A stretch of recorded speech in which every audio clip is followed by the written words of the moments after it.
Chapter 821. 3-in-1 Great Chapter, Banquet in the Palace. Shui Rui could hold his liquor very well. Usually, he would not get drunk even if he drank 8 or 10 jars. But tonight he did not reject anyone and drank too much. Who knew that he did it on purpose, revealing a little of his arrogance after drinking, to tempt those officials who were jealous of his meteoric rise to criticize him. There were always factions fighting in the court. Fighting for fame and profit was the norm in officialdom. The officials who had followed the Yen Emperor to conquer the country would inevitably be unequal when it came time to split the spoils. But he was the only one who was bestowed the title of king and prime minister, standing above everyone else. There were many who were dissatisfied. As he had expected, there were people who could not stand his complacency and jumped out in the middle of the banquet. First, they accused him of overthrowing the officials of the previous dynasty, taking the opportunity to amass wealth and buy people's hearts. If the Yen Emperor was not a magnanimous ruler, he would be dissatisfied with Shui Rui just because of this. Luckily, Shui Rui had already reported to the emperor beforehand. Overthrowing the officials of the previous dynasty was approved by the emperor. As for the accusation of amassing wealth, it was even more groundless and there was no real evidence.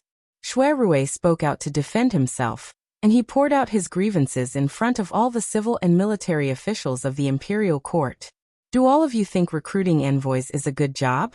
You can make those scholars who view their reputation as more important than their lives to work for the imperial court for the sake of a few stones of salary? Recruiting enlistment, that is a technical job. Do you really think anyone can do it? Relying on the fact that he was a little drunk, Shui Rui spoke straightforwardly. I told them that His Majesty is a wise man who treats the wise with respect and benevolence. As long as they are willing to work for the common people and contribute to the country, His Majesty will not mind their background. I tried my best to persuade them, and only then did I manage to persuade 30% of the ambitious men to pledge their loyalty to Great Yin Dynasty. Furthermore, the war has just ended. The people of the world are in trouble. The court is in turmoil and the foreign countries are watching. In such a situation, we should give up our personal interests for the greater good. So I persuaded 30% of the knowledgeable people to forsake the darkness and join the light. Also, Jun Shang's action of not killing the previous dynasty's fallen ruler has moved 30% of the people who are loyal to Jun Shang, and they are willing to serve Jun Shang. His words not only flattered the emperor, but also the group of old courtiers. No one would expose his coercion and bribery tactics. Their old faces flushed red, and they all pretended to be angry from embarrassment. They glared at the courtier who had accused His Highness of selling official titles. If he dared to say another word, they would rush forward and fight him to the death. Even the Emperor of Yen nodded his head as he comforted Shui Rui. I know that it's not easy for you. I was the one who allowed you to resume your duties. From today onwards, I will not forgive anyone who speaks ill of you. He was obviously supporting Shui Rui. The new Minister of Revenue who opposed Shui Rui was unwilling to accept this. He relied on the fact that he had followed the Jiang clan for a few dozen years, and refused to let Shui Rui off the hook. He asked in an arrogant manner, "Then how do you explain the matter of King Ping harboring an important minister of the previous dynasty?" Shui Rui frowned and said, "Why do you say so, Minister?" Minister Ning said reasonably, "Your Royal Highness, you don't have to play dumb. I have already investigated. Half a month ago, you were ordered to attack the capital. At that time, not only did you capture the fallen emperor, you also captured the previous dynasty's celestial commissioner, Grand Commissioner Yu Shu. You brought her back to the military camp and detained her privately. This Grand Commissioner is a woman and there are many rumors among the people. It is said that she was taught by immortals and has the ability to cast beams into soldiers to summon wind and rain. Some even said that the previous dynasty was able to enjoy 300 years of peace and prosperity because of the Celestial Commissioner. As the head of the Celestial Commissioner, Grand Commissioner Yu Shu plays an important role. Since you captured this woman, you did not immediately present her to His Majesty. Is it not because you have ulterior motives and are plotting something?" Shui Rui pursed his lips and looked troubled. He did not refute immediately. This made Minister Ning even more certain that he was up to no good. He became even more aggressive. Your Royal Highness, you are not speaking. Are you feeling guilty? Shui ignored him and turned to face the emperor. He looked embarrassed and said, "Allow me to report in private." The Yan emperor already knew that he had an engagement with the female courtier. He thought that he was doing it out of selfishness, and it was not good for him to talk about it in public. He was about to nod and agree when Minister Ning did not spare him and interrupted. "Your Royal Highness, why don't you dare to say it in front of others? Could it be that you have some shady business with that woman?" He was deliberately provoking Shui and was waiting for him to get angry. He spoke without thinking and his methods were not clever. If it was any other time, Shui would just laugh it off. However, he was drunk tonight and was not as good-tempered as usual. He did not know which sore spot was stepped on. He was so angry that his eyes turned red and he sneered again and again. His 2 fingers formed a sword and pointed angrily at others. "You are all filthy. How can you measure the heart of a gentleman with the heart of a villain? I am magnanimous. After being slandered by you, I only treated it as a dog barking and did not want to argue with you. However, that official you is like a beautiful orchid. I admire her and will not allow you to insult her like this." Minister Ning was dumbfounded by his blatant words of protection, and the crowd was also in an uproar. But this time, Shui did not wait for the other to grab hold of his words and turn towards the Yan emperor again. Holding back a bellyful of indignation, he said truthfully, "Regardless of the previous dynasty or this dynasty, since ancient times until now, as an official, talent and ability are still secondary. The most important thing is loyalty. That day, your younger brother led the troops to attack Enling and captured the ruler of the fallen country. Inside and outside the capital, only Detidian came to the rescue. Although he was alone and weak, he was eventually subdued by your younger brother. However, in terms of loyalty and courage, he is worthy of praise and respect. As a woman, she is more responsible than most men in this world." Just now Minister Ning was right about one thing. Before entering the capital this time, I received a secret report and learned that the 300 years of peace of the previous dynasty is indeed closely related to the Celestial Commissioner. He took a deep breath and brought up the matter of enlistment. "I have said before that with the virtuous character of the Emperor and my silver tongue, I have indeed persuaded 90% of the wise men to abandon the dark and join the light. However, there is still the remaining 10% that I can do nothing about. The officials of the Celestial Commissioner are all in a group. As long as they don't see the Commissioner, they will not surrender. From this, it can be seen that in order to subdue the Celestial Commissioner, we need to subdue the Commissioner first. I am ashamed to say this. After capturing the Commissioner that day, I tried to persuade her to surrender to the Great Yin. However, she refused to submit despite threats and temptations. If I had not told her that the Emperor of Dan was trapped and not dead, she would have already killed herself and died for the country." Shui sighed and shook his head. He looked at the Emperor with a little shame and a little guilty. When the Emperor of Yen saw such a look, he suddenly understood. He thought to himself, "No wonder this boy was hesitating before. It turns out that he has not settled the girl yet, and has come to me on his own initiative to ask for a decree to marry her." The Emperor of Yen felt angry and funny at the same time. However, his focus was still on the sentence, "The Celestial Commissioner is closely related to the peace and prosperity." After a moment of silence, he glanced at the people under his seat and said loudly, "Such a noble and pure woman with amazing talent. It is indeed a pity to kill her.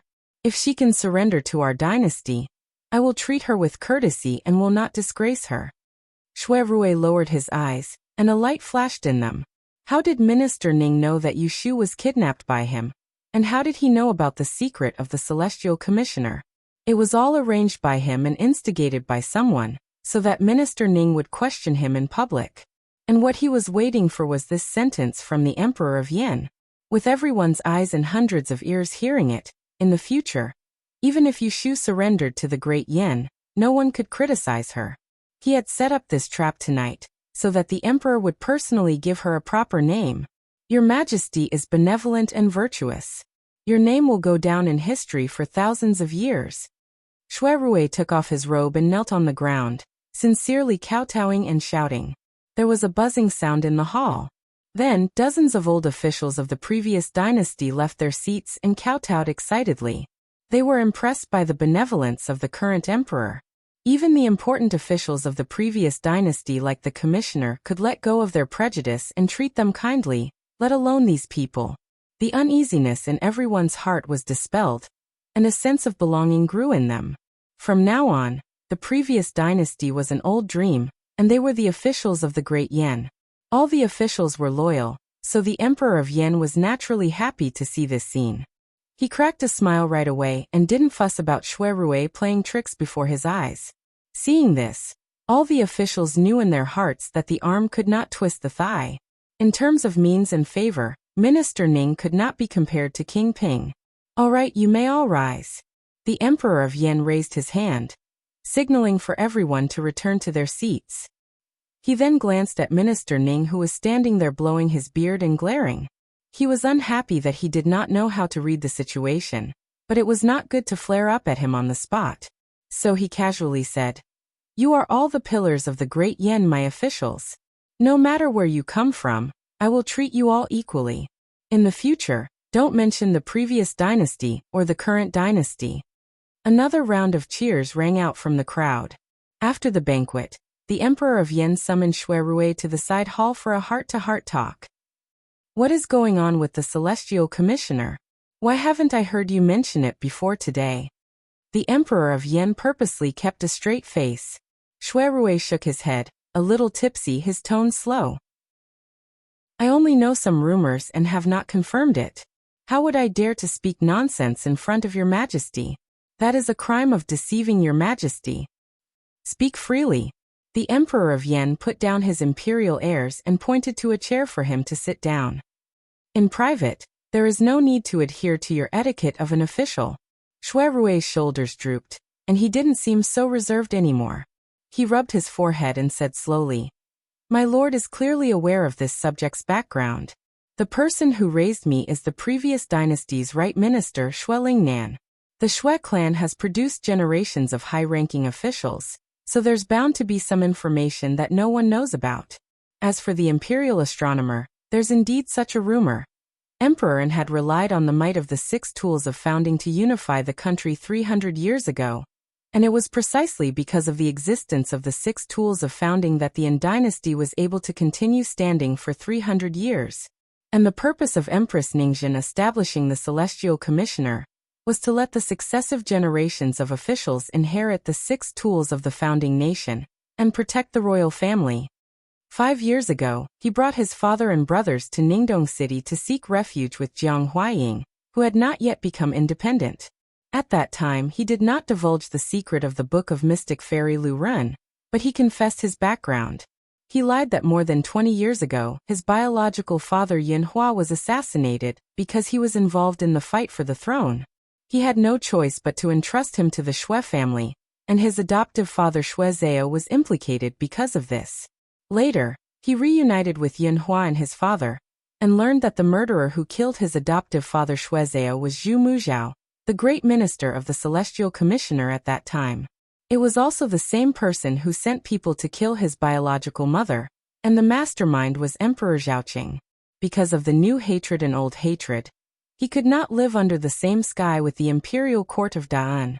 Therefore, he betrayed the Shui family and went to assist Jiang Huaying in conquering the world. I have also heard about the 6 tools of the founding nation. The rumor is just an exaggeration. Otherwise, how can I conquer the world? The Emperor of Yan said disapprovingly. Shui Rui shook his head and leaned forward slightly.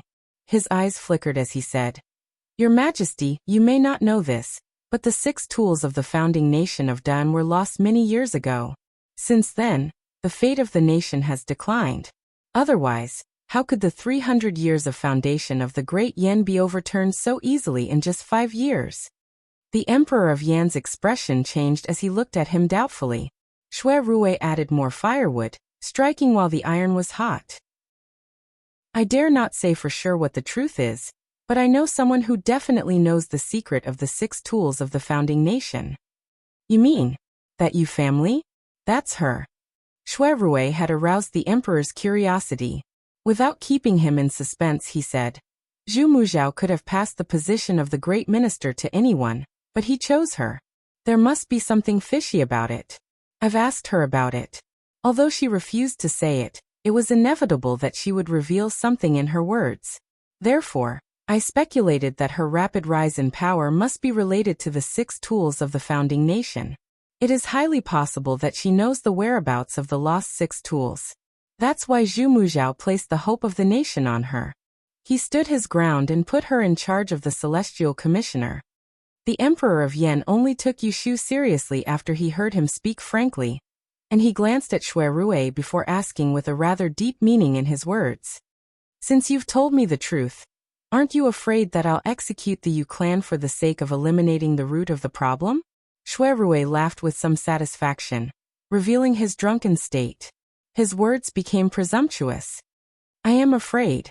That's why I locked her up and tried to persuade her to submit to the great Yen. In this way, sworn brother, you will not kill her. Not only will you not kill her, you will also put her in an important position. The Emperor of Yen studied him for a moment. Suddenly he shook his head and laughed. He pointed at him and said, "What an infatuated person." After going around in circles, he was still trying to put in a good word for Yu family in front of him, afraid that she would be wronged. However, regarding the 6 tools of the founding nation, it was better to believe it than not. I will give you a deadline of 3 days. If Yu family is willing to confess the secret of the 6 tools of the founding nation, I promise you that I will also appoint her as the Celestial Commissioner. Then I will appoint a marriage between the 2 of you. Xue Rui's eyes brightened. He immediately stood up and bowed, as if afraid that the Emperor would go back on his words. On behalf of Yu family, I thank your Majesty for your grace. Late at night, the banquet ended.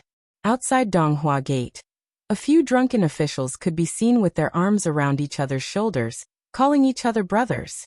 They were reluctant to leave in their carriages. Xue Rui's legs were a little weak. He was helped into the sedan by a servant. As the curtain was put down, he let out a long sigh. He supported his burning forehead with one hand and undid the jade buckle on his collar with the other. His chest and back were soaked with sweat. Tonight, he had played tricks in front of the Emperor. In reality, he had taken a big risk. He had been careful step by step. He was afraid that if he was not careful, it would backfire and cause the Emperor to suspect that he had ulterior motives for protecting Yushu. Thus, he had made his feelings clear to the Emperor early on. He had confessed that he and Yushu had been engaged to each other. First impressions were strong, so that the Emperor would think that his every action was due to love affairs and not suspect him. He had paved the way for Yushu. As long as she took one step forward, she would be able to rise to the top. Xue Rui set his mind at ease as he had a load off his mind. Sitting in the sedan, he swayed back and forth. After a while, he dozed off. In his daze, he felt that the sedan had stopped.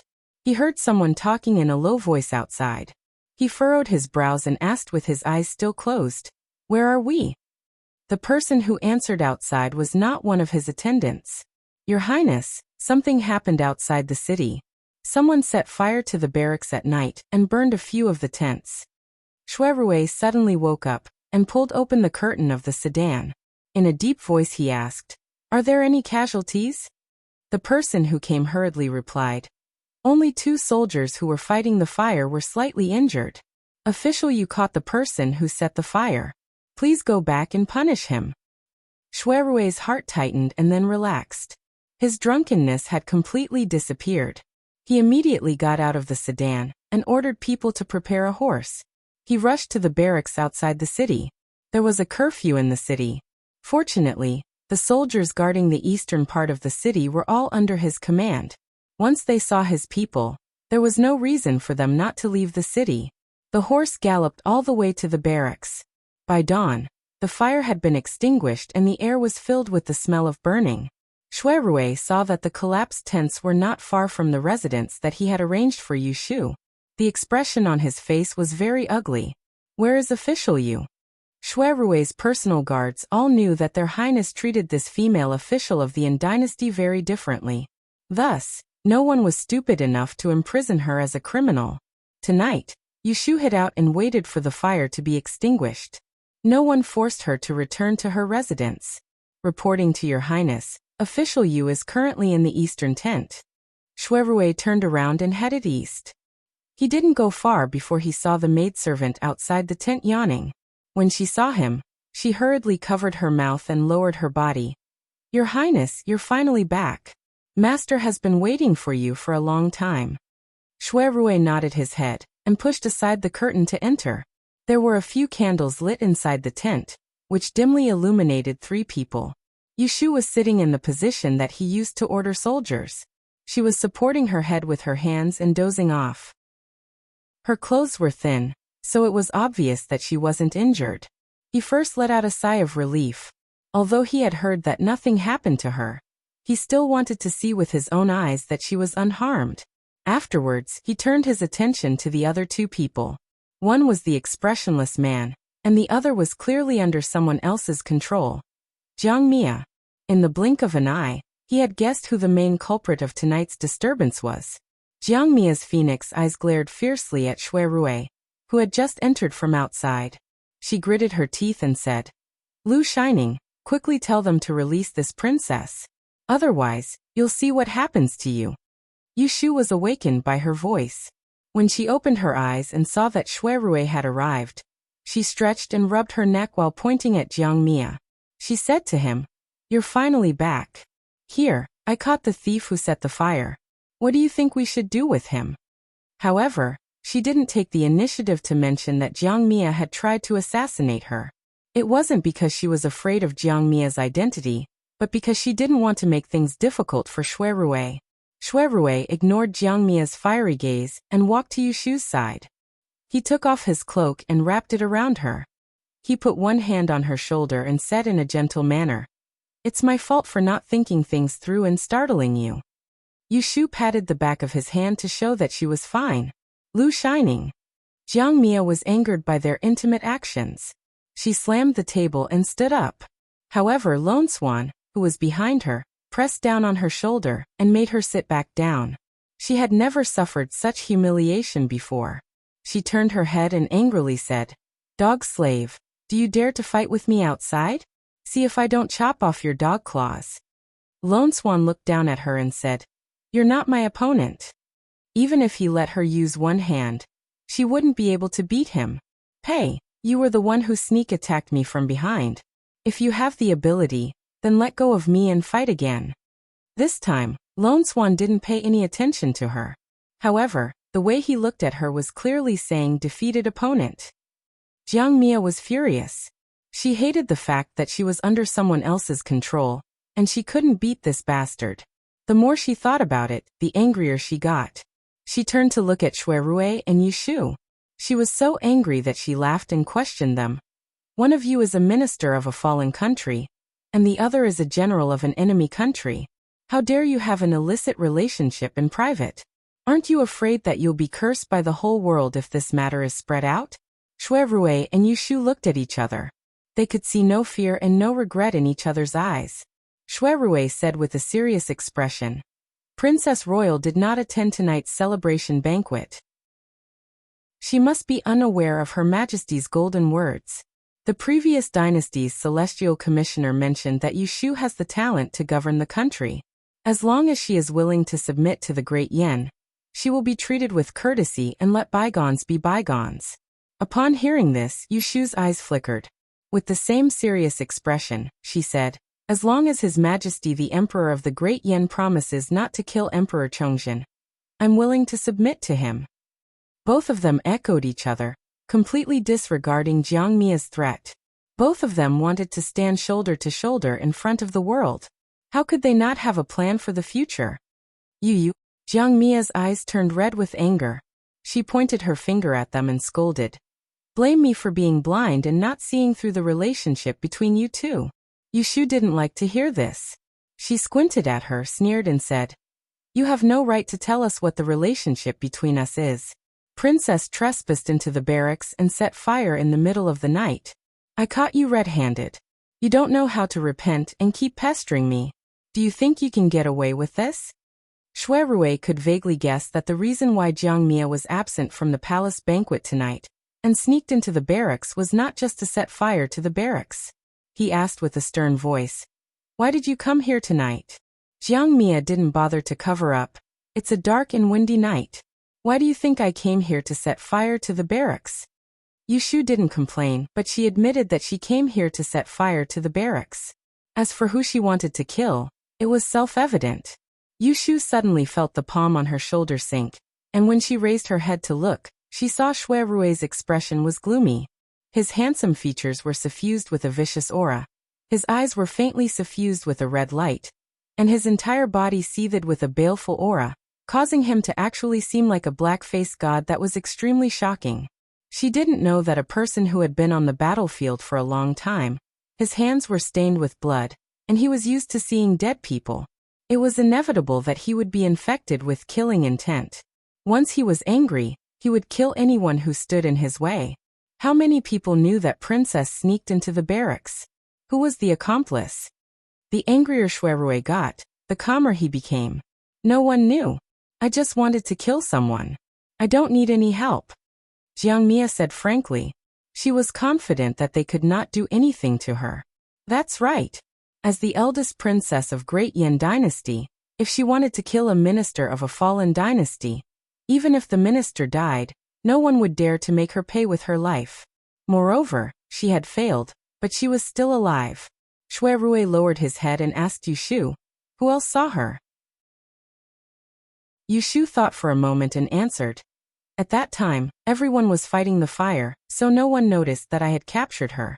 Only my 2 serving ladies and Gu Hong, my man of sacrifice. She only mentioned Gu Hong's identity. She wasn't sure if Xue Rui was denying that Gu Hong was the sword bearer, who followed Zhu Muzhao that night in Ascending Cloud Temple. That means apart from you, no one has seen her.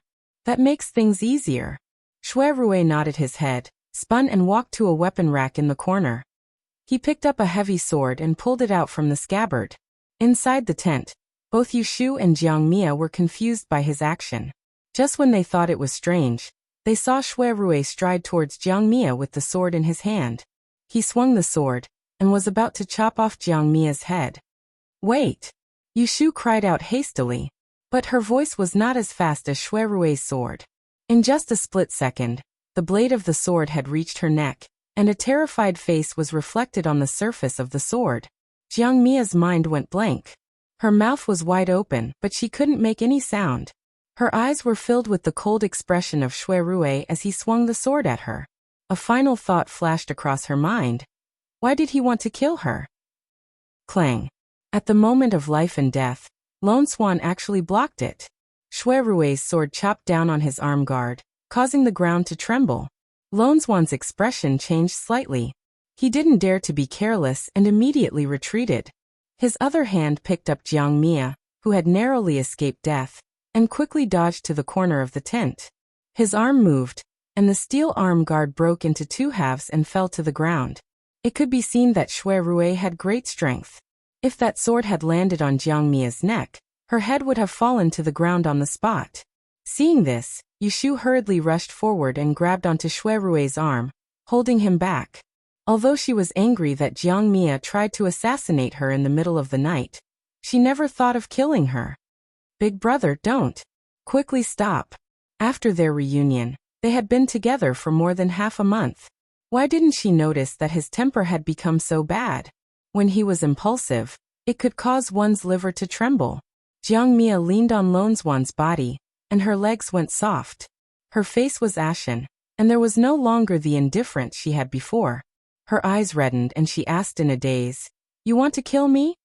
She thought that they had known each other for 9 years, going through trials and tribulations together. Even if he didn't have any feelings for her, he would still have some feelings for her. In the end, it was all wishful thinking on her part. Xue Rui failed to kill her, but his expression didn't change as he said, "In my heart, Ashu is already my wife. Since you have the intention to kill her, how can I spare you? Even if I didn't succeed today, I can't guarantee that you won't do it again in the future. You have nothing to fear just because you are a princess. If I don't get rid of you, there will be endless troubles in the future. Why don't you give me a reason not to kill you? No one knew how many nightmares he had when he and Ashu were separated for 5 years. He dreamed that she was trapped in the capital and died in this cage, unable to wait for him to pick her up. He cut through all the obstacles just to be by her side one day earlier. After going through so many hardships, he finally got what he wanted. Anyone who tried to stop him would be his enemy. Jiang Huaya's face was pale. Looking at Shui Rui's eyes, it was as if she had just recognized him today. If I die, my royal brother will not let you off. No one will think that I will kill you. Shui Rui was extremely calm. He raised his sword and pointed it at her. After tonight, the eldest princess will disappear, and the fire in the camp outside the city was done by a spy to steal military secrets. These two matters are unrelated. Hearing this, Jiang Hua's hair stood up. She could no longer lie to herself that Shui Rui had any feelings for her. He wasn't trying to scare her. He really wanted her life. Of course Jiang Hua was afraid of death. Her willfulness was only because she had someone to rely on, not because she didn't have a brain. Now that death was near, she finally knew fear. She didn't want to die here, and let this dog and dog couple take advantage of her. She awkwardly retreated and stepped on a foot. When she turned around and saw Lone Swan, she suddenly remembered that he had just saved her. Thinking about how his martial arts were strong and how he could appear and disappear unpredictably, she suddenly had an idea and grabbed his arm. Gritting her teeth, she said, You escort this princess out of this place. When I safely return to the palace, I will reward you with 1,000 taels of gold. However, Lone Swan coldly looked at her and thought, this stupid woman must have misunderstood something. If he hadn't heard his master stop him, he wouldn't have cared if she was dead or alive. You think 1,000 taels of gold is too little? Jiang Hua grabbed his arm and refused to let go, like she was grabbing onto a life-saving straw. All right. I'll have my royal brother make you an official and give you a mansion and beauties. If you have any other requests, I'll agree to them all. Lone Swan did not move and looked at Yushu with impatience in his eyes. Yushu knew that she shouldn't laugh at this moment, but Jiang Hua's silly look amused her. She chuckled and couldn't help but tease. Princess, instead of begging him, why don't you beg me? As long as you lower your head and admit your mistake, I will consider sparing you. Humph. Jiang Hua hated Yushu to the core. How could she lower her head and admit her mistake? She might as well die. Shui Rui was still holding his sword. He turned around and looked at Yushu with an indescribable expression. When did you learn to be soft-hearted? Even if you forgive her today, will she forgive you in the future? Seeing him stubbornly insisting on killing Jiang Qiya, disregarding the consequences, Yushu couldn't help but feel very happy in her heart. However, she couldn't really watch him kill Jiang Hua, the emperor's younger sister, in a moment of impulse. She stretched out her hand and pressed it on Shui Rui's wrist that was holding the sword. She gently pressed it down and looked him in the eye, silently stopping him. The anger in his eyes didn't diminish, but he still followed her will and lowered his sword, wanting to see what she would do. I haven't died yet, but you're already so angry. What if I really die in her hands? What will you do then? Shui Rui replied without hesitation. I will first kill her to avenge you, then meet you in the underworld. Without her in this world, what meaning was there in living? Yushu unconsciously used the great insight technique and stared at him for a moment. Suddenly, she smiled brightly and turned her head to say to Jiang Hua, You saw and heard everything. You want to kill me, so he will definitely avenge me. Unless you kill both of us, you won't be able to escape death. Let me ask you, what kind of deep hatred do we have for each other to fight to the death? Jiang Hua was originally bold and confident. From her point of view, she had already determined that Shui Rui would be her future son-in-law. Who would have thought that Yushu would appear out of nowhere and ruin her plans? Of course, it was Yushu's fault. She was angry and wanted to kill Yushu to vent her hatred. However, when Yushu seriously asked about it, she couldn't bring herself to say it. What kind of deep hatred was it to steal someone's love? If she said it out loud, it would make her seem petty. When she saw Jiang Mia's conflicted expression, Yushu put away her smile and went to ask Shui Rui for the sword in his hand. Under his deep gaze, She carried the heavy sword with both hands and walked over to Jiang Mia before she passed the hilt of the sword forward and said, "I know you like him, but I like him even more than you do. If I can't be with him for the rest of my life, glory, splendor, wealth, and fame are useless to me. So I'll give you a chance. You can kill the two of us now to prevent him from seeking revenge in the future. Otherwise, please be magnanimous and let us go, so that our lovers can finally be together." She didn't see Shui Rui's suddenly burning gaze behind her, nor did she see the gentleness on his lips. However, Jiang Hua, who was in front of her, could see that dazzling smile. "Do you think I don't dare?" Jiang Hua gripped the hilt of the sword with a gloomy expression. As long as she used a little more strength to stab forward, Yushu would be unable to escape death. However, Shui Rui, who was standing not far away, didn't move at all. He didn't stop her, as if he was prepared to die together with her. Yushu let go of her hand, allowing Jiang Hua to point the sword at her heart. She didn't care whether she would live or die in the next moment. She turned around and locked eyes with Shui Rui. The two of them only had eyes for each other, and nothing else. "Damn it!" Clang! Jiang Hua forcefully threw the sword on the ground and scolded in a low voice. "Isn't he just a stinky man? Do you think I can't live without him? If you want to die together, then go jump into the lake, go drown yourself, or go take poison."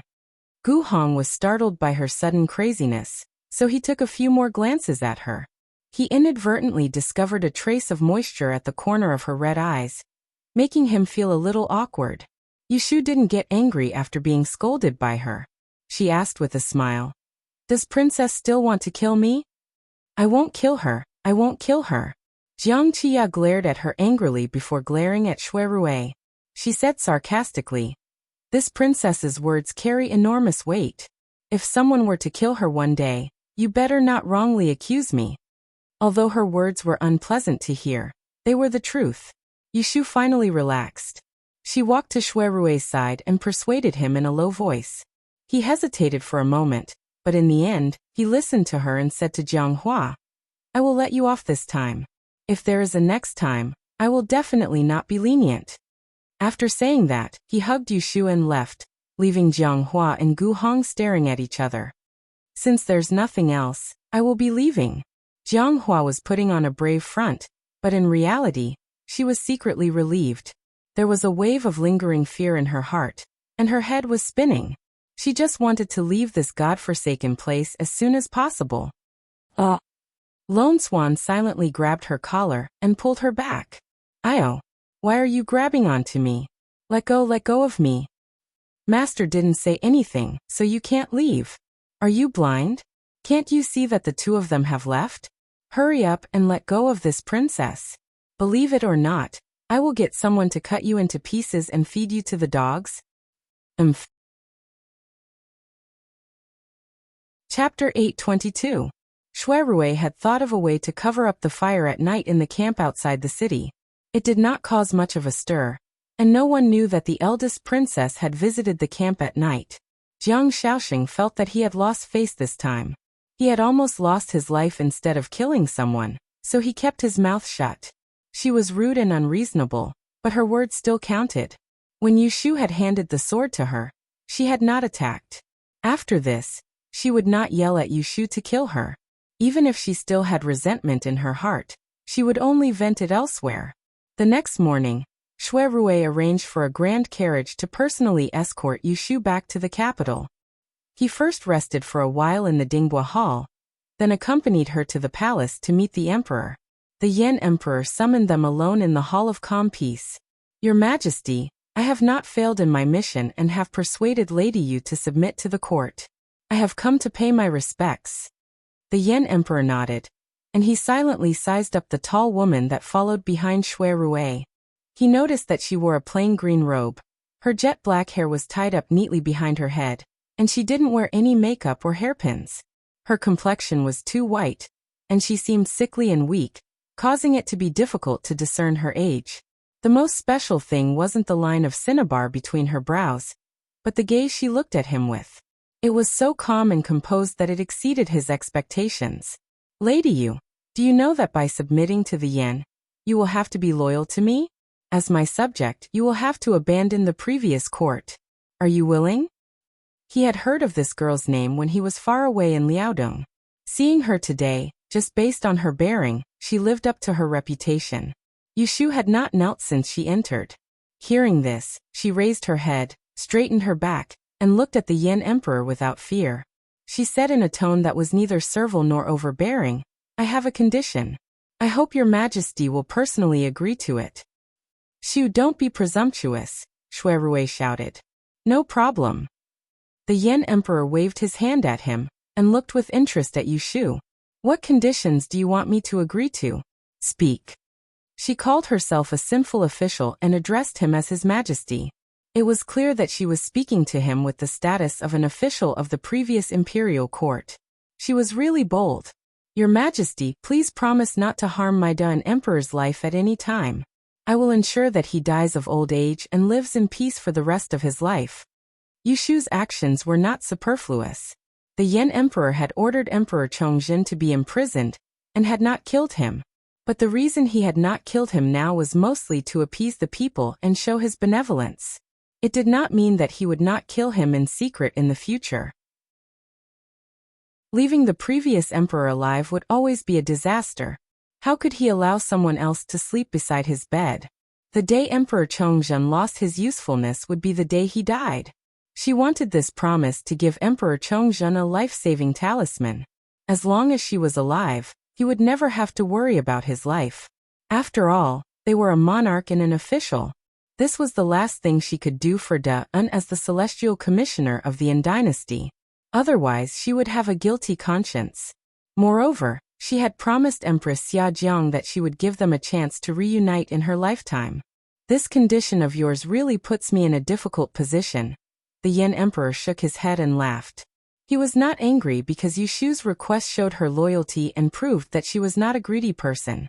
But he did not promise her immediately because he knew very well what her condition represented. He was considering whether she was worthy of his promise. Yushu saw his hesitation and decisively threw out a temptation. "If your majesty agrees, I will not only swear loyalty to the Yen kingdom, but I am also willing to offer a rare treasure." The Yen Emperor raised his eyebrows and was interested in the second half of her sentence. He asked, "What is a rare treasure?" "One of the 6 founding weapons of Dan, the Chunjun sword." The Yen Emperor was stunned and then widened his eyes. He turned to look at Shuirui and asked with his eyes, "Isn't it said that the 6 founding weapons of Dan were lost long ago?" Shuirui's eyes were very innocent. "I don't know." "Ahem." The Yen Emperor cleared his throat and put on a dignified face. "As far as I know, the 6 founding weapons of the previous dynasty disappeared many years ago. How could they appear in your hands? Tell me the truth. Don't hide anything." Yushu lowered her head and answered.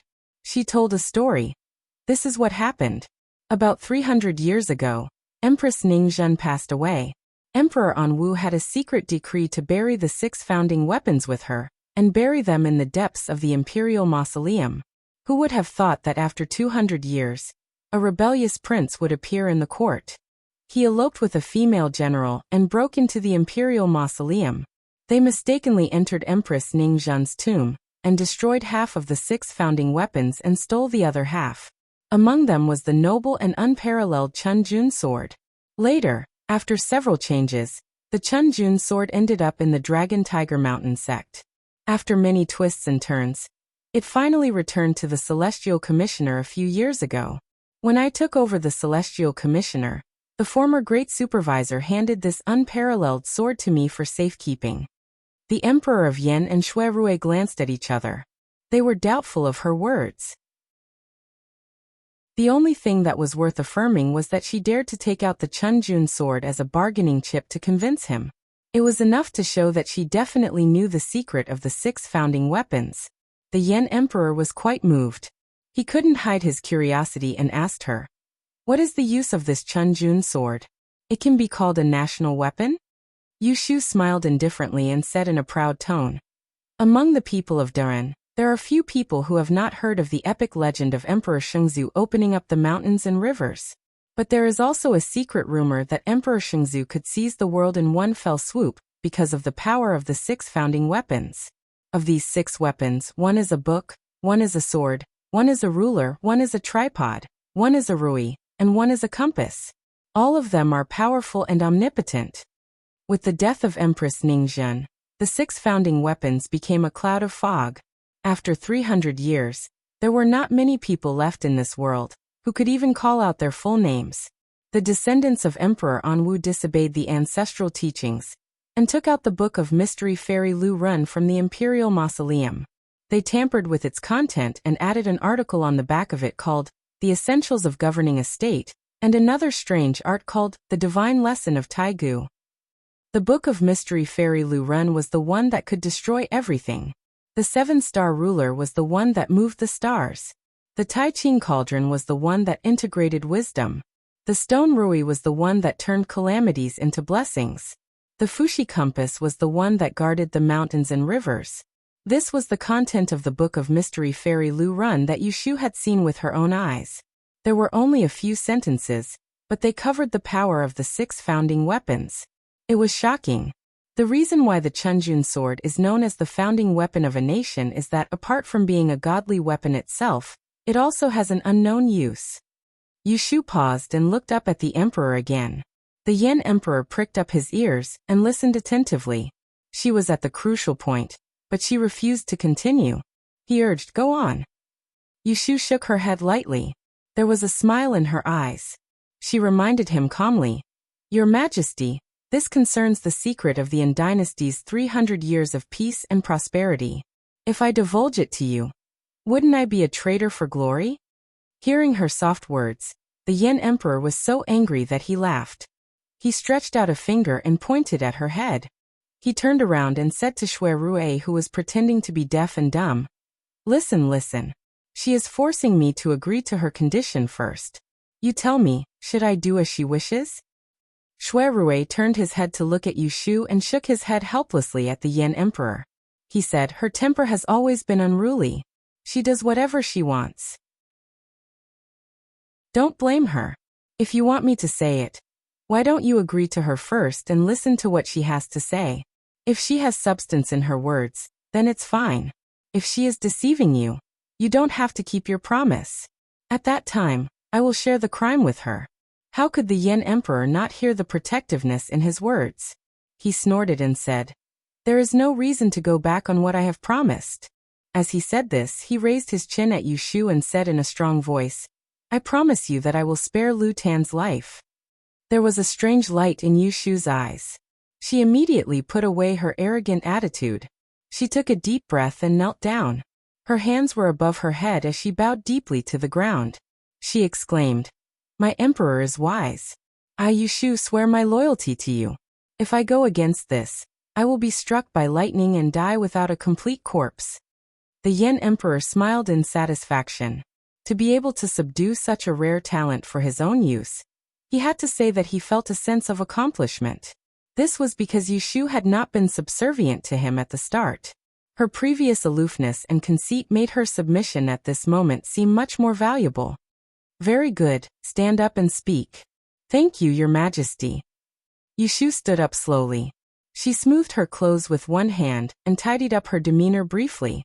Then she lowered her head and said respectfully, "Just now, when we talked about the other use of the Chunjun sword, we had to mention another weapon that founded the nation. The Book of Mystic Nyu Lu Run.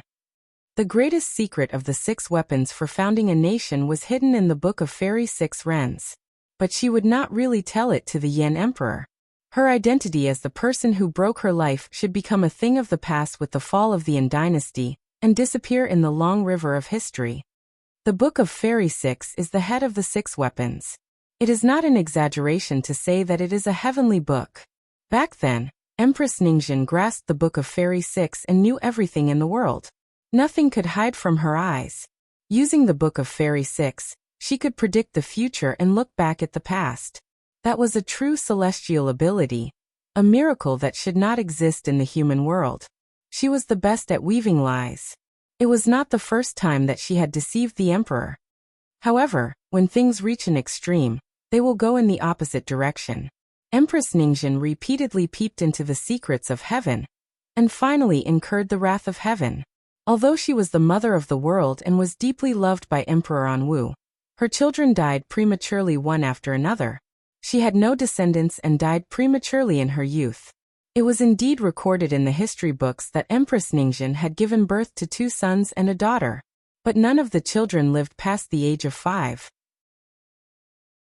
In the end, the one who succeeded to the throne of Emperor Anwu was a prince born by an unknown concubine. So after Empress Ningxian died, Emperor Anwu was heartbroken and buried the 6 weapons with her. It was to avoid thinking of her, and also to prevent future generations from misusing the country's weapons and incurring misfortune. But in order to stabilize the country, every time a new emperor ascended the throne, there would be a great teacher who would enter the depths of the imperial mausoleum to open an altar and worship the ancestors. He would use the Book of Fairy 6 Wrens to divine the fate of the country, and thus continue the peace and prosperity. Truth and falsehood, truth and falsehood. Even she did not know why Emperor Anwu had agreed to bury the 6 weapons with Empress Ningxian. Was it guilt or fear? He probably did not expect that future generations would go against his will and take the Book of Fairy 6 Wrens without permission. The Book of Mystic Fairies 6 Wrens, the Emperor of Yen muttered silently. These few words seemed to have a magic power that tempted the desire in his heart, causing him to blurt out without thinking. Where is this thing now? Was it stolen by that prince back then, or was it destroyed? Of course, he hoped that such a treasure had not been destroyed. If he could borrow its power, he would not have to worry about his country not being able to be passed down from generation to generation. Unfortunately, it was lost. But it was not stolen by that prince, but for another reason. Yushu shook her head and sighed. There was a trace of imperceptible bitterness in her voice. Because of its loss, the Celestial Commissioner was unable to fulfill her duty, and was unable to predict that 100 years later, an earth-shattering supreme like you would appear. This sentence did not seem like a compliment, but it amused the Yen Emperor. He looked at her more and more pleasing to the eye. Shui Rui's gaze moved around Yushu's body as well, and he felt both happy and sad in his heart. His Shu had already transformed from a girl who was loyal to her emotions into a woman who was wise and persevering. He could imagine what she had gone through all these years, and he hated himself for not being able to protect her as she grew up. The Chunjun sword was lost 100 years ago, and the Book of Fairy Women was stolen about 30 years ago, during the Baotai period. Yushu stated. According to Zhuda, the thief who stole the Book of Fairy Women must have something to do with the prince who defected 100 years ago. But the other party appeared and disappeared mysteriously. After he succeeded, he seemed to have disappeared from the world, so there was no way to catch him. Over the years, the Celestial Commissioner has been secretly searching for the whereabouts of the Book of Fairy Women. But it was not until 5 years ago that there was a new clue. The Yen Emperor pondered for a moment, and suddenly continued her words. The clue you mentioned, is it the Chunjun sword? Yushu looked up at the Emperor with a complicated expression and smiled bitterly. Your Majesty guessed it. Yes, if you want to know the whereabouts of the Book of Fairy Women, you have to find clues from the Chunjun sword. Only then did the Yen Emperor realize what it meant that Yushu was willing to offer the Chunjun sword. Thinking of this, he could not help but breathe a little faster, and his heart beat faster and faster. So he closed his eyes slightly, leaned back in the chair behind him, relaxed his hands and feet, slowed down his breathing, and calmly considered for a while, so as not to be controlled by his emotions. When he opened his eyes again, he had made up his mind. He looked at Yushu and said, I want to reappoint you as the Celestial Commissioner and promise you a high position and a generous salary. Are you willing to track down and find the Book of Fairy Women for me? For the stability of his kingdom, he was determined to get this thing. Without changing her expression, Yushu said, I am not 100% sure that I can find the Book of Fairy Women. The Yen Emperor heard the intention in her words and laughed loudly. As long as you try your best, if you can't find it in 3 to 5 years, then you can find it in 8 to 10 years. With this sentence, the deadline was relaxed. It was equivalent to saying that even if she could not find it, she would not be punished. In other words, as long as she did not find the Book of Fairy Women, the Yen Emperor would not abandon her for another day. Yushu had finally achieved her goal, so without further ado, she immediately agreed. Your Majesty, Your Majesty. The Yan Emperor was in a good mood. After seeing Yu Shu today, not only did he know the secret of the 6 implements of the Yan dynasty, but he also gained something else.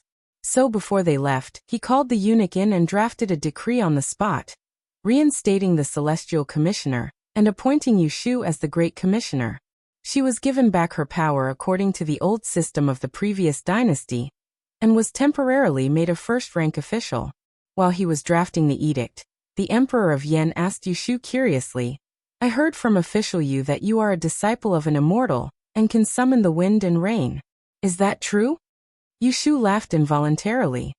Most of the rumors among the people are exaggerated. However, I have indeed been apprenticed to an old immortal as my master. Thanks to his enlightenment, I am slightly more intelligent than ordinary people. Oh, then what skills do you have? Yu Shu smiled, and the cinnabar between her brows suddenly appeared. She only said 6 words. No fortune and misfortune judge life and death. The Yan Emperor was not an expert in the study of Yi, so he did not know the prowess of these 6 words. His expression was still perplexed.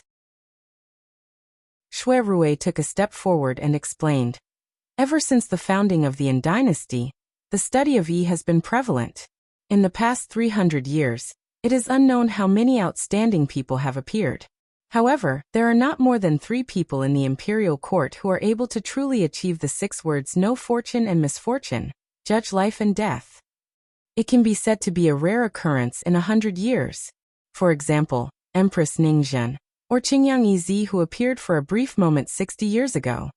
When he finished, he turned to look at Yu Shu with surprise in his eyes.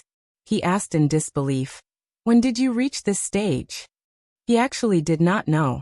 Yu Shu also turned her head to look at him, and said to him with a smile that was not a smile. What was your identity before, and what was my identity? Why should I tell you? What she meant was that before today, they were not on the same path. Shui Rui was rendered speechless by her words. Ha ha ha. The Yan Emperor heard them and thought that they were both interesting. He paid more attention to Yu Shu, the new minister. He immediately thought of another person and changed the topic. I don't know much about the study of Yi, but the Yan Kingdom has a national advisor who can predict things like a god. Do you know who he is? Yu Shu nodded and said, he should be King Ping's father. Then you should also know of his other identity.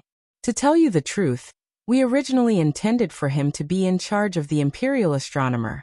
He paused, looked at her expression, and then said with a smile, but since we have promised you, we cannot go back on our word. Yu Shu bowed her head and thanked him. She did not say anything to be modest. Shui Rui had already told her that now that the Yan dynasty had been destroyed, Yun Hua's wish had been fulfilled, and he had the intention to live in seclusion in the mountains. Moreover, he had a deep prejudice against the imperial astronomer. Even if she offered him the position of great supervisor, he would definitely not accept it. At dusk, Yu Shu and Shui Rui walked out of the imperial palace under the cover of dusk, and their footsteps were unprecedentedly relaxed. And they'd never been so steady. In just half a day, it felt like a lifetime had passed. They had worked together to put on a good show in front of the emperor. They had successfully deceived the sky above their heads. Shui Rui helped her into the carriage with one hand and followed them in. The curtain was lowered, covering their smiles and hands that were holding each other's hands. Shu, where are you going? Home. What about me? I'll go with you. Chapter 823. Yu Shu had been the Celestial Commissioner for 5 years. She had amassed a lot of money from the business of Wangji building alone. In addition to the gifts she received during the holidays, she had quietly accumulated an amazing family property. However, after all these years, she still lived in the old house on Baochang Street with her younger brother, Yu Xiu, and Zhao Hui's family. Your Highness, we have arrived. Shui Rui and Yu Shu got off the carriage one after another. The door of the Yu mansion was closed. The plaque of the aristocratic family hanging high above the door had not been cleaned for many days, and was covered with a thin layer of dust. As a result, it lost its imposing manner. The front door was even more desolate, without the slightest trace of the bustling scene of the past. Shui Rui asked the accompanying bodyguards to open the door. He looked at the plaque above his head and recalled the past. He couldn't help but sigh. Using your own strength to become an aristocratic family. Ashu, you are really amazing. Yushu walked to his side and stood with her hands behind her back. My aristocratic family is indeed the first in the world. Since the founding of the country by Emperor Anwu, many aristocratic families had fought for power, and all of them had laid the foundation for decades or even hundreds of years. She alone supported the name of an aristocratic family. There was no one in the past and no one in the future. Fortune was sought amidst danger. Everything she possessed today was obtained after experiencing numerous life and death situations. While they were talking, the door of the Yu mansion was opened. The gatekeeper, Old Lu, poked his head out to take a look. When he saw Yushu standing in front of the door, he was stunned for a moment. Then he shouted in surprise and ran inside to report the news. At his age he ran faster than a rabbit. He's back. Our master is back. Yushu shook her head and laughed. She said to Shuerue, let's go in first and talk.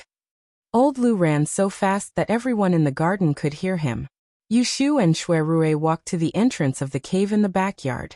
Behind them, there was already a group of servants who heard the news and came out. All of them had tears in their eyes. Seeing that their master had returned home in one piece and not sacrificed herself for the country like the rumors said, they were so excited that they forgot the rules and crowded around her as they walked inside. Yushu did not chase them away.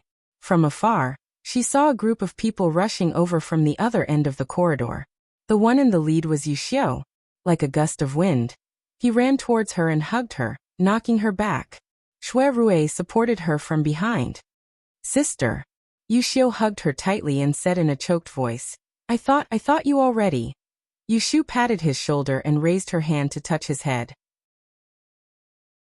Unknowingly, her little brother had actually grown taller than her. She swallowed the lump in her throat and teased him. How old are you already? Why are you still crying? Quickly let go. Do you want to strangle me to death? Yushio hurriedly let go of her and quickly rubbed the corner of his eyes. When he looked up, he saw the man standing behind her. The familiar face made him instantly stunned. Shue, he stuttered and could not say a word. At this time, Zhao Hui, Aunt Chui and the others also caught up and surrounded Yushu, laughing and crying.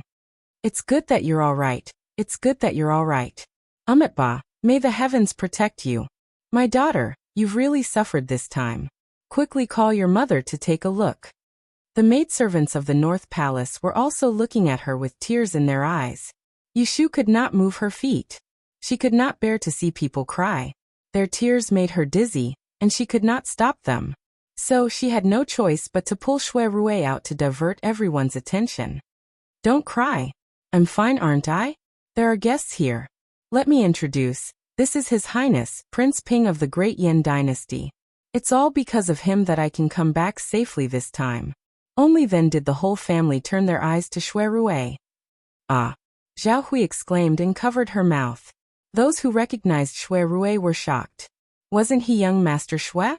How did he become a prince of the Great Yin Dynasty? Brother Shue. Yushio finally came to his senses and called out.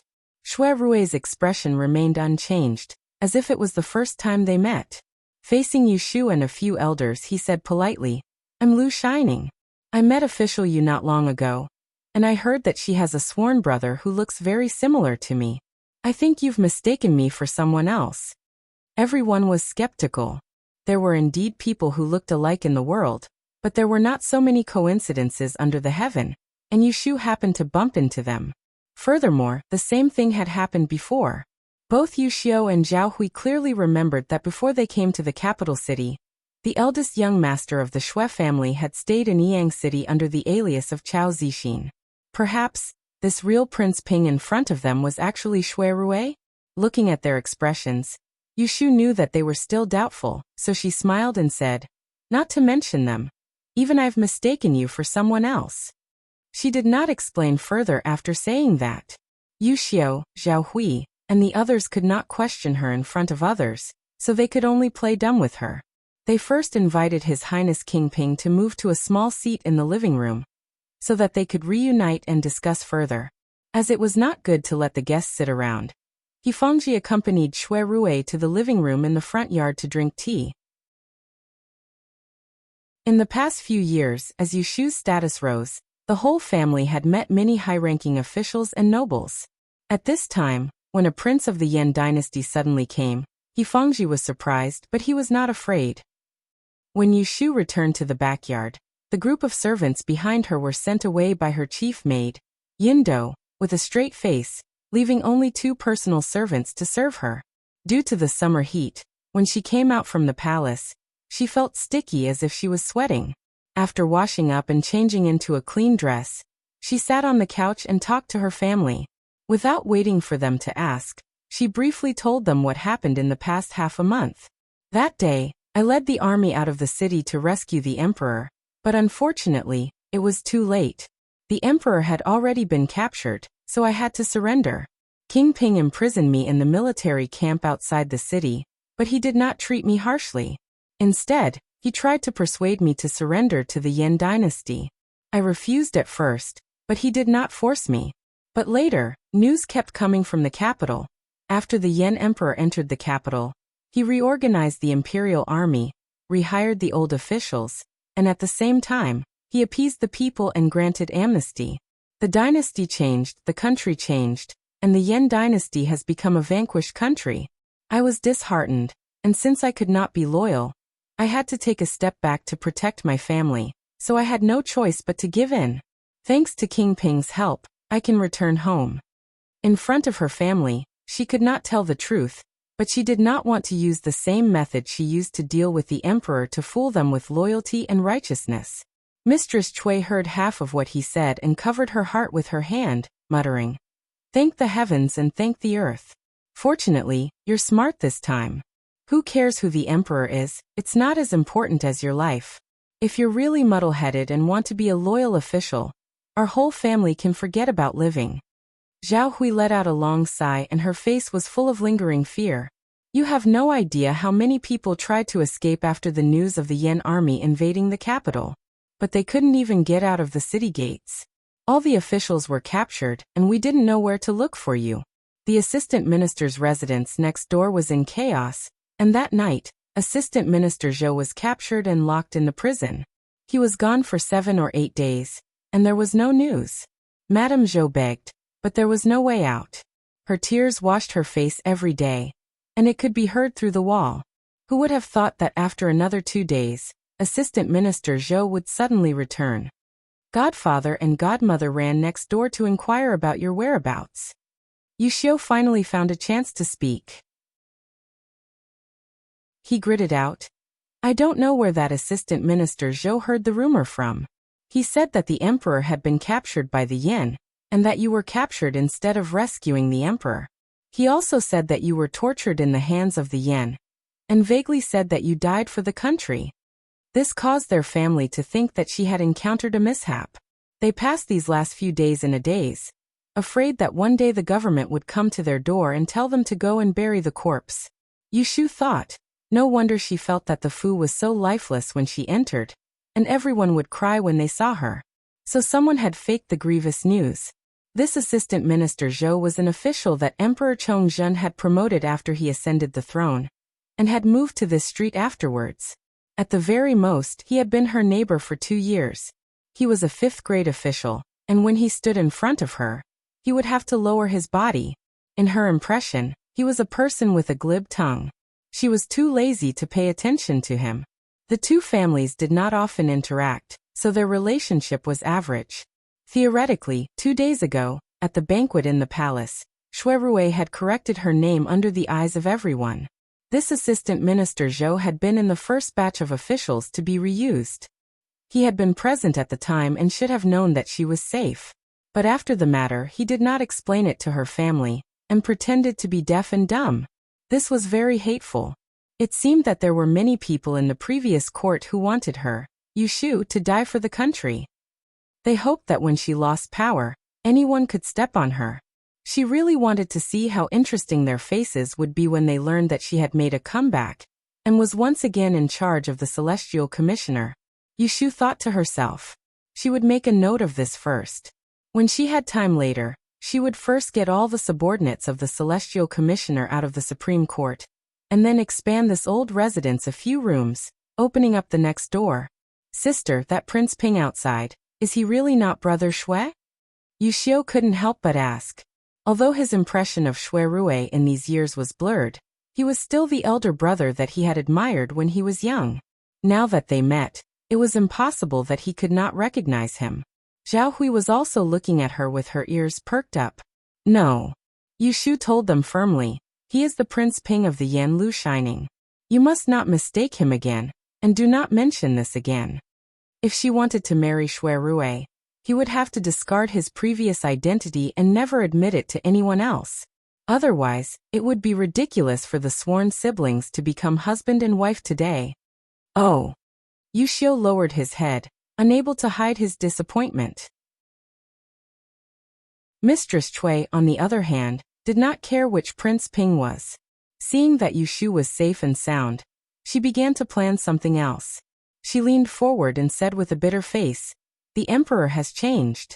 You've reached the end of your career as a first-class official. While the assets in your hands have not been confiscated, why don't we pack up and return to our hometown in Yiyang as soon as possible? Then we can buy a few more acres of land and become a well-off family." After a few years of living a wealthy life, Aunt Cui had gotten rid of most of her bad habits, and she had learned to be smart. Looking at her sad face, Yuxiu was secretly amused. She pretended to sigh and teased her. "It's too late, we can't leave." Aunt Cui was shocked. "Didn't they let you go?" Zhao Hui and Yuxiu also became nervous, afraid that they had not gotten through the crisis. Yuxiu said, "They did let me go, but I'm indebted to the Emperor of the Yan dynasty. I can stay in the imperial court and be reinstated. Therefore, I can't bring you back to your hometown to farm." Hearing this, the three of them were stunned. The great surprise was like a golden brick falling from the sky, knocking them unconscious. Aunt Cui swallowed. "Does this mean that the new emperor wants you to be a high-ranking official?" Seeing Yuxiu nodding, her face flushed with excitement. If she could stay in the capital, she would not want to leave. Being a landowner's old maid was not as glorious as being a lady of nobility. She thought that the good days were over, but she did not expect that the good fortune was still waiting for her. Zhao Hui and Yuxiu were also very happy. It was not that they coveted the wealth, but they were reluctant to leave this place that could shelter them from the wind and rain. Both Zhao Hui and Yuxiu had lived a stable life since they moved into this house. Compared to the unbearable memories of Yang City, this place was more like their home. Although they were excited, they felt a little unreal. Zhao Hui and Aunt Cui were fine, but Yuxiu was, after all, an educated young man. Although he did not have the ambition to serve his country, he was sensible. He looked at his elder sister and said hesitantly, "Sister, you used to be a high-ranking official in the imperial court. Now that your country has fallen, you've turned your allegiance to the Yan dynasty. If the world knows about this, won't." He bit his lips and could not finish his words. "Won't they scold me for being greedy for power?" Yuxiu said it on his behalf. She chuckled, reached her hand across the tea table, and patted on his hard shoulder. "Just you wait and see in the future, will there be more people scolding me? Or will there be more people who respect me?" In the evening, Shui Rui naturally stayed in the Yu mansion for dinner. But because of his status, in order to prevent the whole family from feeling uncomfortable, Yuxiu and him set up a table of dishes and wine in the eternal spring garden, and asked the others to leave so that they could have a good conversation. The eternal spring garden was like spring all year round. It was warm in the winter and cool in the summer. During this season, there were many flowers and plants, and the scenery was very beautiful. Right now, they were in an octagonal pavilion next to the pond. Under their feet were tiles paved with white jade, and above their heads was a dome decorated with gold crystals. Glazed lamps hung high under the eaves, reflecting the glow of the people in the pavilion, making them look like immortals who had descended to the mortal world for a stroll. "This garden of yours when I left looked a little simple and crude. It's a pity, but today, it's like I'm in a fairyland." Shui Rui couldn't help but praise. A cool breeze blew from the riverbank, with a faint fragrance of flowers, intoxicating people before they even drank. Later, it was repaired a few times, and a stream of running water was brought in from underground. Yuxiu smiled as she drank. "After the banquet, I'll take you for a night tour. It just so happens that a few of the beauties under the moon that I'm growing are about to bloom, and I'll enjoy them with you. Very good. Shui Rui's interest was aroused by her. He felt that he hadn't been so carefree for a long time. Ever since he went to Ningdong City, he hadn't had a moment of leisure. Going between the military camp and the battlefield, he didn't talk about elegant things. After they ate and drank to their heart's content, Yushu asked someone to bring a bamboo lantern over, and she passed it to Shui Rui to carry before the two of them walked arm in arm towards the veranda.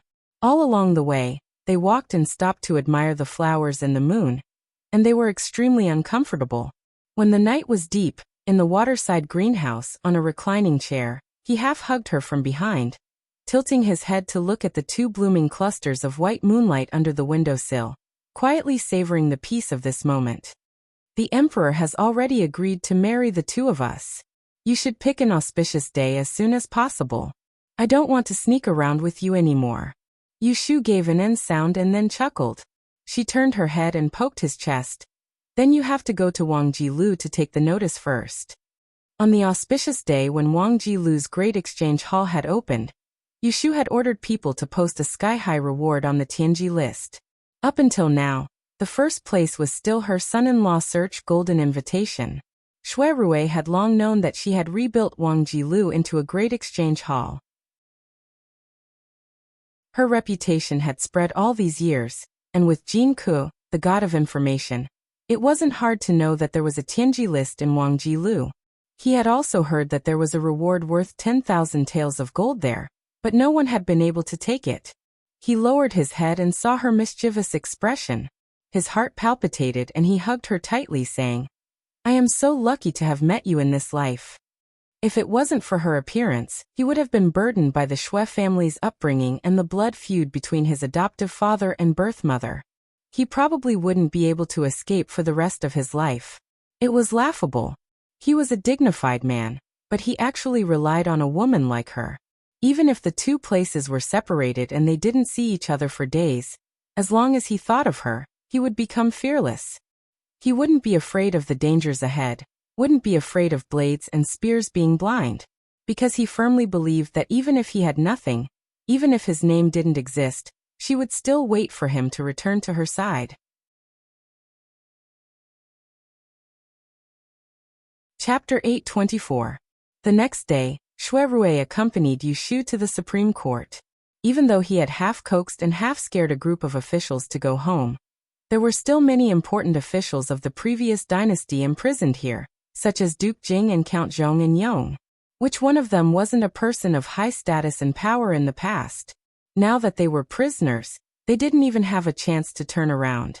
Shui Rui could give Guo Huaiyan and the others a way out because of their old relationship, but he would not easily let go of these people who had thrown stones at the Shui family when they were in trouble, and Yushu was in trouble. In the prison, the Celestial Commissioner and dozens of officials had been imprisoned for more than 10 days. No one was allowed to visit them, and they could not hear any news from the outside.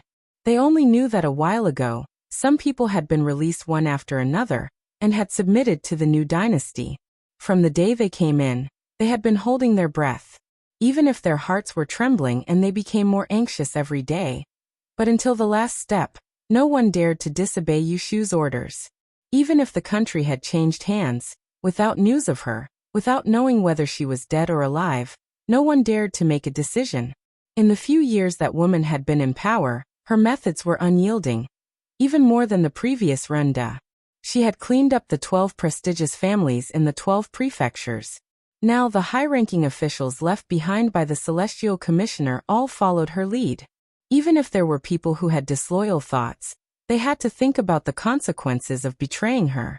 If she was lucky enough to escape this time, when she made a comeback, they would only be worse off than they were now. As a result, when the country was about to be destroyed, the Celestial Commissioner became the hardest bone. In the eyes of the old officials who had already escaped, wasn't it just Yushu's fierceness? Wang Yi this way, the people are all locked up in front. In the lifeless prison cell, the sound of a person's voice was exceptionally clear. As a series of footsteps approached, the officials locked in the cell all pricked up their ears and looked in the direction of the approaching person. Their hearts were filled with fear, afraid that it was someone who came to ask for punishment. It was broad daylight outside, and the light from the skylight shone on the narrow corridor. When they clearly saw the two figures walking side by side in the middle of the corridor, they could not help but stare blankly and get up from the ground. They had seen King Ping of the Yan Kingdom before. It was not that they did not suspect that he was the eldest son of the Shui family, who had been missing for many years. His appearance was very similar, but no one dared to say it out loud. But now, what made them dumbfounded was the finely dressed girl who walked beside him and scathed. "Tao Tai Shu," someone cried out excitedly. When Shaoan was the first to rush to the cell door. When he saw the appearance of Yu Shu, he almost cried tears of joy. Everyone knew that he was the most obedient subordinate under her, and many people mocked him behind his back, saying that he was a vicious dog in front of her door. But who knew that if he did not follow a master like her, with his family background, he would never be able to make a name for himself in this life. How could he become the Shaoqing of the Taiqing department at such a young age? Since he had received her kindness, it did not matter if he was called a dog by others. "It's great that you are safe and sound." Yu Shu nodded to him comfortingly. She glanced around at her subordinates in the surrounding cells. Looking at their sallow and emaciated faces and shackled faces, she knew that they had suffered a lot this time, but they were able to hold on until she appeared. It was very rare. "You have suffered a lot.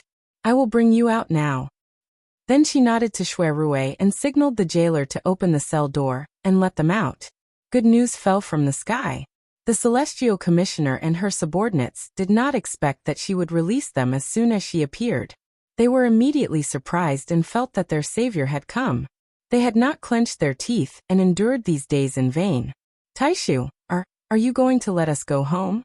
Yu Shu looked straight ahead, folded her hands on her abdomen, and announced with a dignified expression, "The previous dynasty has passed, and the Yan dynasty has replaced it. This is the mandate of heaven.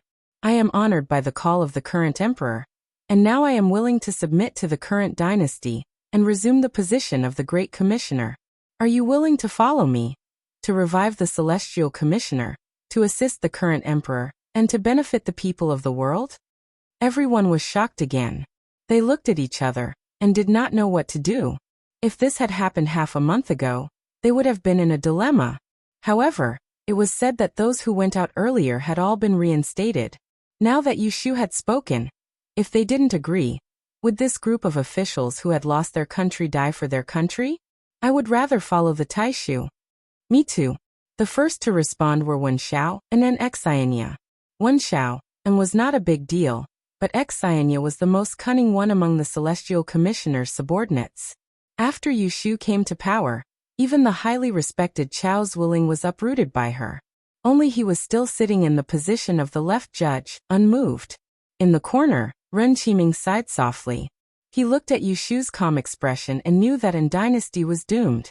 She could not protect the sacred ancestors' empire, but she could protect the Celestial Commissioner. He did not know if it was a blessing or a misfortune. "We will follow the Taishu's orders." Ren Qiming could not help but think, if Zhu Gong's spirit is in heaven, will he regret handing the Celestial Commissioner to her?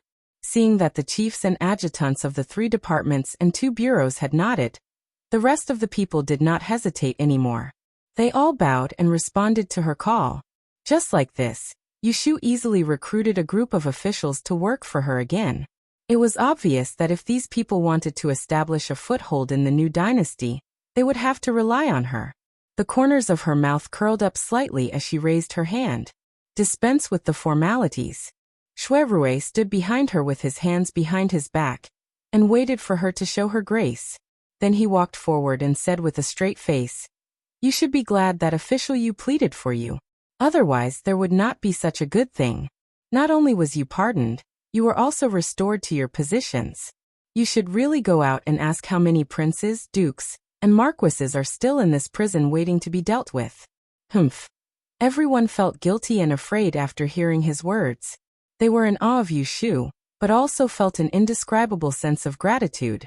After that, Shui Rui released all the people in these cells, and he registered them before handing them over to Yu Shu. There were a few other female officials that were locked up at other places, and she personally made a trip there as well to bring them out. The women who could become the Celestial Commissioner were naturally not ordinary weak women. Madame LV and Situ Qinglan were the best among them. They were more patient than the men. Finally, when Yushu appeared, they did not cry or make a fuss. They chose to follow her without a word.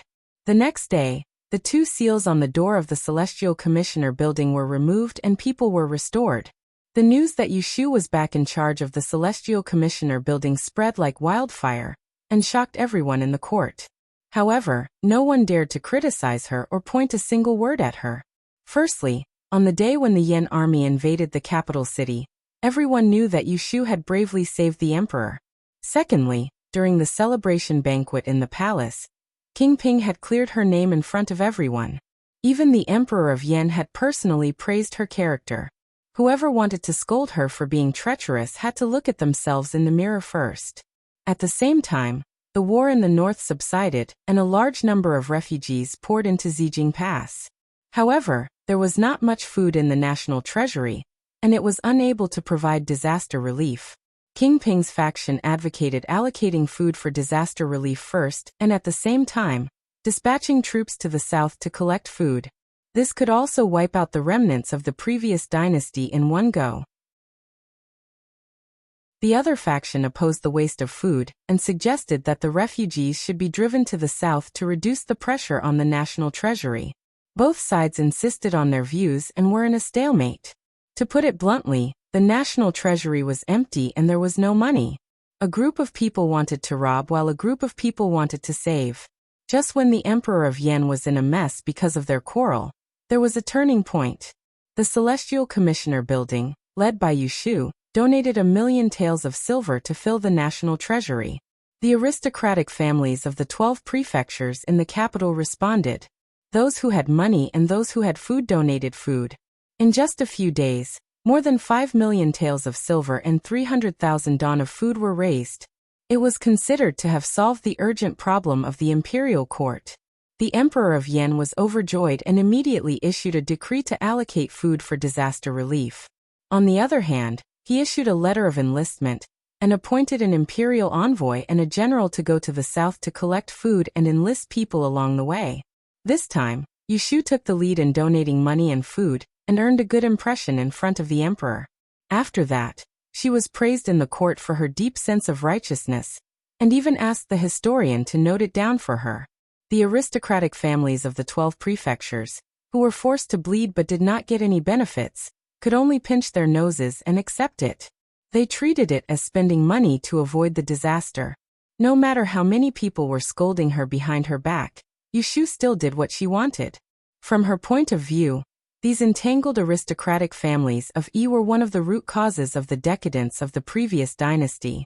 Because of the existence of the Celestial Commissioner, they abused their privileges and amassed wealth without limit.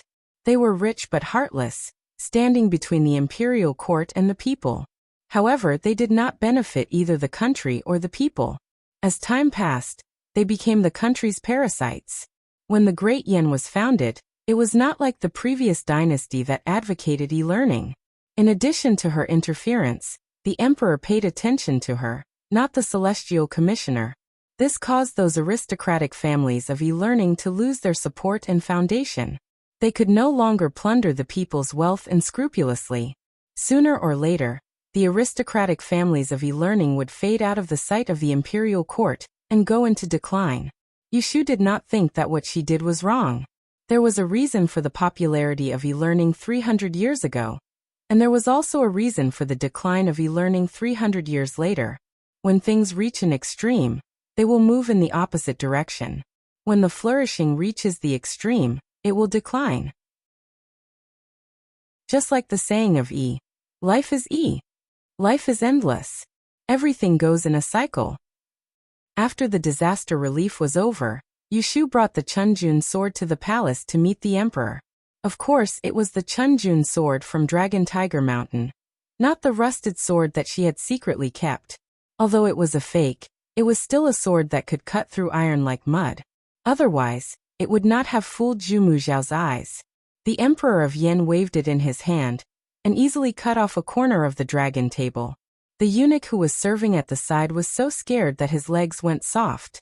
He knelt on the ground and pleaded, "Your Majesty, please take care. Don't hurt the dragon body." Ha ha ha. The Emperor of Yen laughed happily, ignoring the servants crying and pleading. He fiddled with the sword in his hand and said to Yushu, "Such a divine weapon is worthy of my majesty." From his tone, it seemed that he did not doubt that the sword was fake. Yushu waited for him to enjoy it enough before saying, "This thing is related to the Book of Mystery Fairy 6 Rens. In order to avoid alerting the enemy, Your Majesty, please don't show the Chunjun sword to others easily." The Emperor of Yen waved his hand at her. "I know."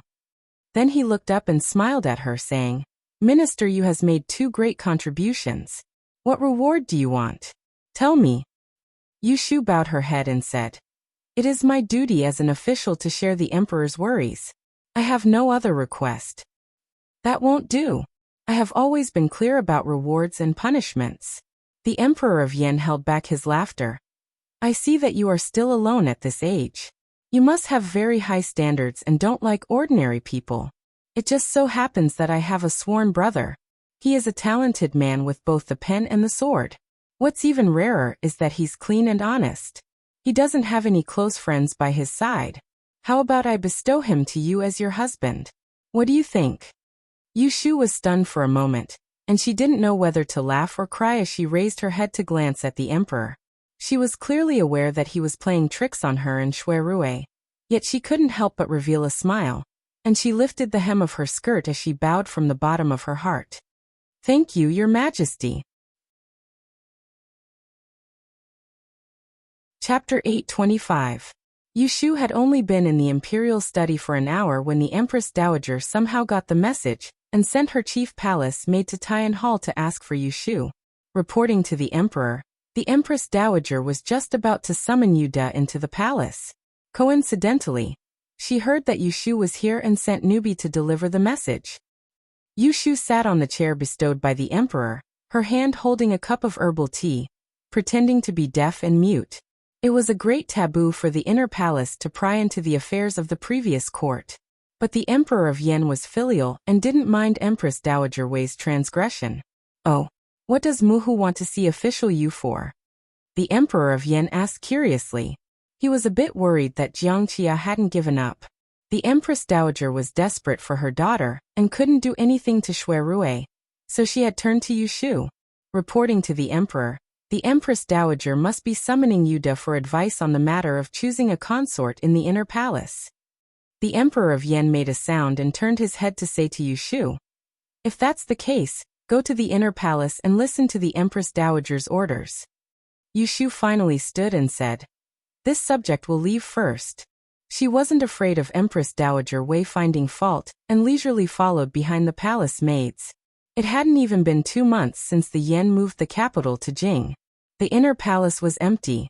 There was only Empress Dowager Wei and Jiangxia, mother and daughter. There wasn't even a high-ranking consort. When the Emperor of Yen was in Ningdong City, he had a few concubines, but none of them were favored. After entering Jing, he was bestowed a beauty without a word and lived in a side hall. Empress Dowager Wei was the woman with the highest status in the inner palace. Of course, she lived in the Palace of Compassionate and Peaceful. Yushu was a frequent visitor to the back palace. She had seen many women in the palace, no matter if it was noble consort Shui who had been favored the most in the 6 palaces, or Empress Rui who was scheming, or Empress Xiaojiang who had captured the emperor's heart, or Rui Shufei who thought she was clever. Putting aside personal grievances, she had a trace of sympathy for these women who had bloomed and then withered. Empress Dowager Wei was an exception. She hadn't experienced the struggle for favor or the fight for the throne. She had used her son's hard work to obtain this honor. To be able to raise a founding emperor, this in itself showed her ability. So even if she didn't know the dirty tricks of the Hogong, she definitely wasn't a woman to be trifled with.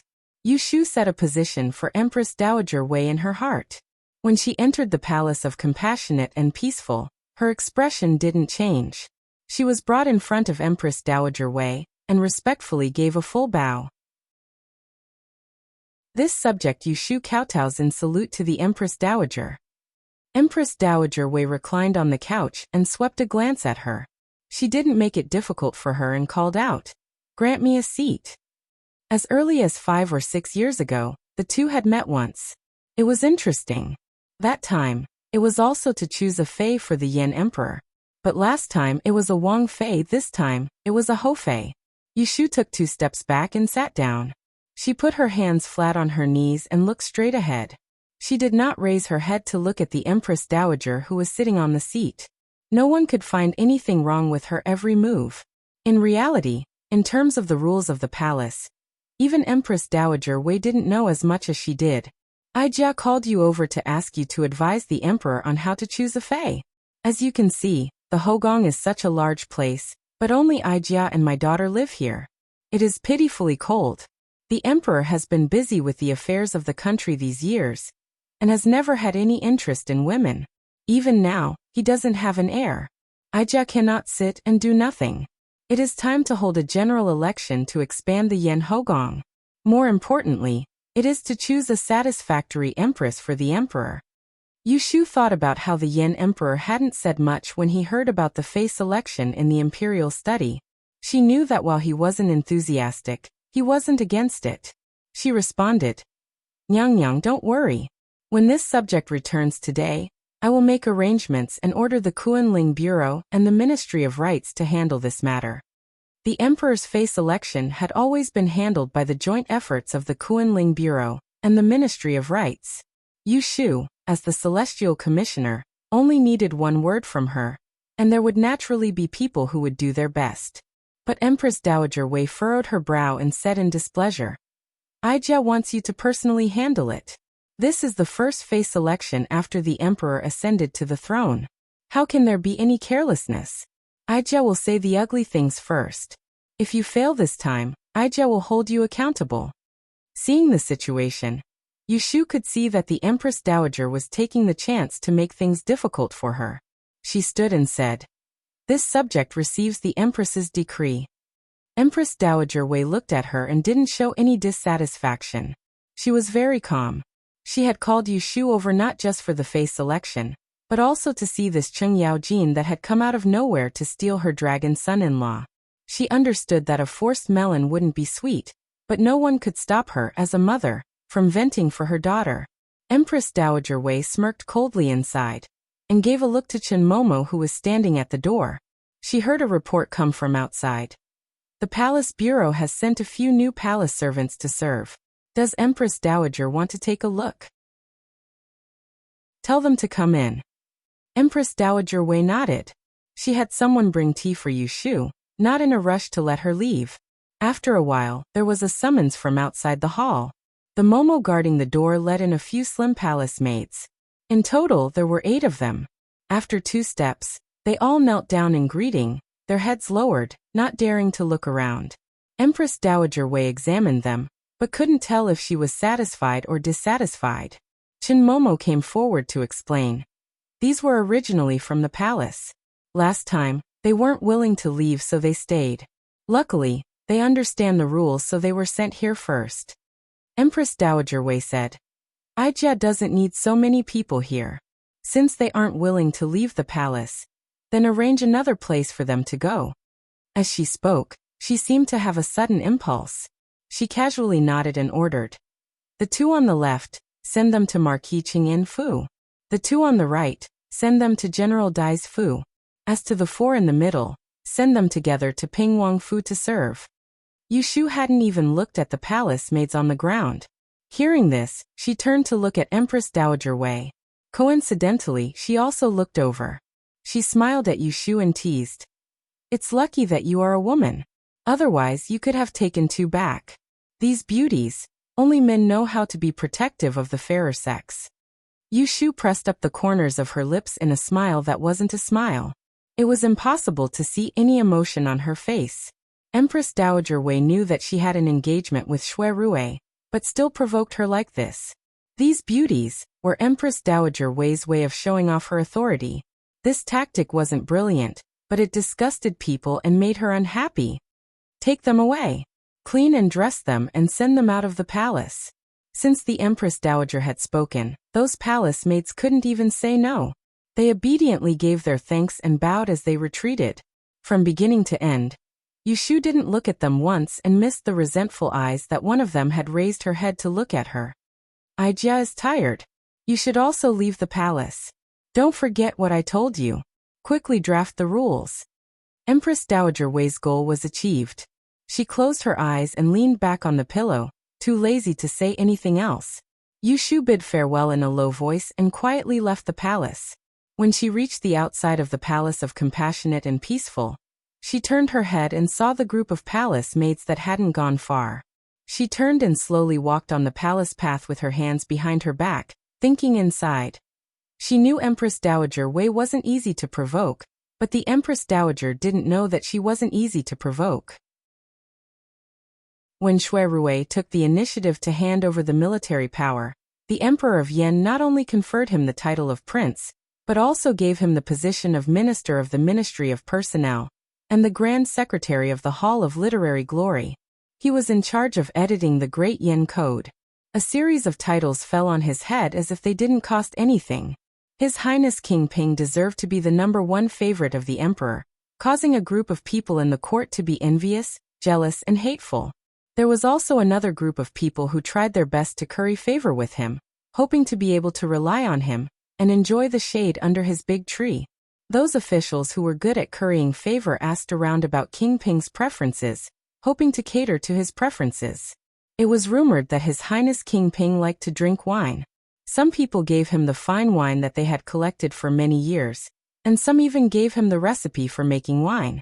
Rumor had it that His Highness King Ping was not interested in women, but some people did not believe it. If he was not interested in women, then it must be because he was not attractive enough. Anling City had no shortage of beautiful women of all kinds, and there must be one that could move King Ping's heart of stone. Shui Rui's King Ping's mansion was still under repair, so he was temporarily staying at the Steadwave mansion. The main entrance was completely surrounded by the carriages that came with gifts and gifts, causing him to be annoyed to the point that he directly summoned the newly appointed commander of the Golden Guards to reprimand him. As a result, the entrance of the Steadwave mansion became quiet the next day. If anyone blocked the entrance again, they would be captured and interrogated by the patrolling guards in the city. At dusk on this day, Shui Rui brought along a thick pile of files as he returned to the Steadwave Hall. The revision of the laws was imminent, and fortunately, the previous dynasty already had a perfect code that he could use as a reference. Otherwise, if he had to spend 8 to 10 years on it, then he wouldn't take on such a difficult task. It was the end of summer, and the weather was much cooler at night. The iceberg in the study was removed, leaving behind a big blue and white fish tank. The water hibiscus in the tank bloomed and wilted, and the green leaf bed produced small and exquisite lotus heads that looked like they were carved out of jade. Shui Rui had just taken a shower. He was bare-chested and only wore a pair of mid-length pants as he lay on the deck chair. He played with the Mujiang fan that Yushu gave him in his hand. He usually kept it in the fan's sheath and brought it with him wherever he went. Even after all these years, the fan was still 90% new. Only the amethyst pendant hanging on his head shone brightly after he rubbed it. This Mujiang fan was made from a 100-year-old peach tree root. It was indeed a treasure that could ward off evil. He fought on the battlefield and killed countless souls, but he did not lose his mind because of it. Not a single wronged soul or evil spirit dared to disturb him in his dreams. It was mostly because he always carried this fan with him. After a short rest, Uncle Gue was reporting on some miscellaneous matters outside a screen. He picked the most important ones first. That was right. After Shui Rui returned to the capital, as soon as he settled down, he went to the Southern Woods lumber shop to fetch Uncle Gue back, and let this loyal old servant take care of the house on his behalf. Uncle Gue had been looking forward to Shui Rui's safe return, so there was no reason for him to refuse. Shui Rui thought long-term. He and Yushu were both important officials of the court. In the future, after they got married, they would have to live together. He had to arrange at least 2 trustworthy servants to take care of the affairs of the estate for them. Otherwise, if he had to ask them to take care of every little thing, it would be hard for him to live in peace. He chose Uncle Gue, and Yushu would choose another person. The two sides would keep each other in check to prevent one person from becoming the strongest. It was a very safe plan. Uncle Gue specially put the 4 beauties bestowed by the Empress Dowager at the end. He saw the figure lying on the screen suddenly sit up straight. He could imagine the annoyance on his Prince Yu's face. He had been on guard day and night, but in the end he couldn't prevent it. If this matter reached Miss Yu's ears, she might be very angry. Uncle Gue shook his head in his heart. All those years ago, Shui Rui had no choice but to flee, and he'd only asked Yu Shu to bring him a message and a violet jade bat. He could only stay in the capital to guard his master's belongings, and the future mistress of the clan. So he'd taken Yu Shu to be his mistress since a long time ago, and he knew how difficult it had been for her in these past few years, so he was biased towards her in his heart. Send them back to where they were sent from. Shui Rui was in a bad mood. He was waiting for the emperor to bestow a marriage, so why was the Empress Dowager messing around? Uncle Gue helplessly persuaded. Those are the people bestowed by the Empress Dowager. Do you want to defy the decree? This old servant has already sent them to the side compound. They won't be an eyesore. When the Wang Fu has been repaired, we can move there and leave them here. Is that all right? He didn't know that this Dingbua Hall was the territory that Shui Rui had taken in order to gain Yu Shu's favor. He was preparing to give it to her as a betrothal gift. Leaving those women behind, wasn't that like turtles taking over a magpie's nest? This is bad. Shui Rui lay back down once again and folded the Mujiang fan in his hand leaf by leaf. Then he slowly said, "Send someone to find out which family the Empress Dowager has sent people to. Divide these palace mates equally and send them to them as well. Say that it's the Empress Dowager's grace, and this prince has presented Buddha with borrowed flowers." The Empress Dowager had sent these palace maids not purely to sow discord between him and Ashu, but to test his bottom line. If he accepted them to keep the peace, it was tantamount to submitting to the Empress Dowager's authority and helping her grow. If he took a step back today, in the future, she might force him to take 10 steps back, 100 steps back. He respected the Empress Dowager as the emperor's birth mother. It was fine if they could live in harmony, but if the Empress Dowager took things too far and stretched her hand into the court, he wouldn't be able to tolerate it. Uncle Gue had watched Shui Rui grow up from a young age, and understood his temper too well. He looked like a well-mannered person, but in reality, he hid a rebellious streak. In the past, there had been old Master Shui above his head that didn't let him do anything. Now that he had leaped over the dragon's gate, who could stop him? This old servant will go arrange it now. Uncle Gue swallowed the words back into his stomach, and turned to go to the front yard. He sent 2 spies out to investigate. In the time it took to eat a meal, he came back. It turned out that other than sending people to Dingbo Hall, the Empress Dowager had also sent people to the Marquis of Cheng'en and General Dai's Fu. This Marquis of Cheng'en, Wei Shihan, was Empress Dowager's cousin. After the Yan Emperor proclaimed himself emperor in Ningdong City, he had been one of the first officials of the previous court to actively respond. He had just been a Qianhu in Suzhou. Due to the Empress Dowager's nepotism, he had received some military service in the troubled times. This person wasn't good at fighting, but his luck was very good. If it wasn't that the Empress Dowager's paternal family didn't have anyone to support, he wouldn't have had the chance to bask in her glory. As to old General Dai, he was the brother of the old Dong Jingwang in the past. In front of the emperor he could call himself an elder. It was often said that a tiger father wouldn't have a dog son. Old General Dai's son was also a fierce general. This person's personality was forthright. His age was a few years older than Shui Rui, and they had some friendship. That night, Uncle Gue arranged for the 4 palace maids to stay in the guest room. The next morning, he had them freshen up and prepare to send them away. These pitiful beauties, who had dreamed of flying to the top of the tree and turning into phoenixes last night, only realized that something was wrong when they were sent to the back door of Dingbo Hall and sat in the horse carriage. They immediately cried and threw a tantrum, refusing to leave. How many of these women who came from the palace were really stupid? If they stayed here, they would still be palace mates bestowed by the Empress Dowager, and could put on airs. Once they left this door, they would become women that King Ping didn't want and would really become playthings. We are all under the Empress Dowager's orders to leave the palace to serve His Highness. You've eaten the guts of a leopard. Hurry and let us off the carriage. Aren't you afraid that if word gets out, His Highness King Ping will be implicated?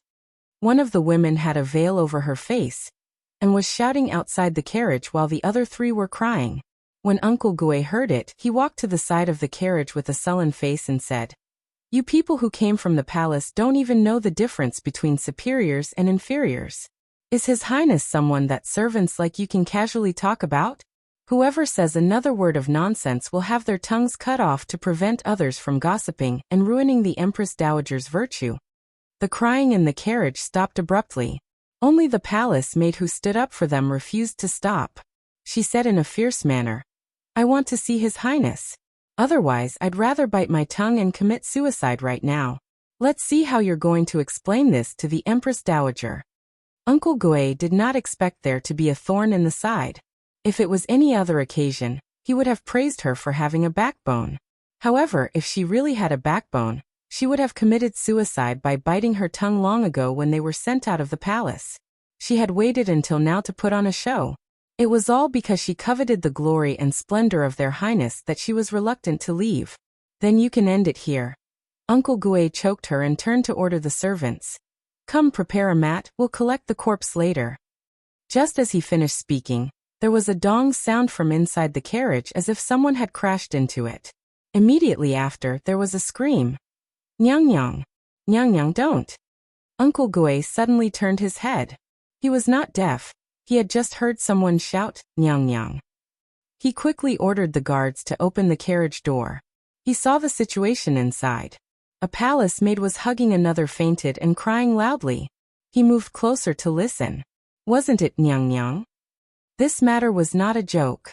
Uncle Gue did not dare to be negligent, and immediately sent the women in the carriage back through the back door. After a round of interrogation, the truth was revealed. It turned out that this Nyang Nyang, who had fainted, was a concubine in the harem of the previous dynasty's Emperor Chongzhen. This matter was not a small matter. Uncle Gue hurriedly sent someone to Donghua Gate to report to Shui Rui, asking him to return to the food to make a decision. At the same time, an imperial edict arrived at the gates of Dinghua Hall. Accompanying it was the celestial commissioner who had been ordered to announce the edict.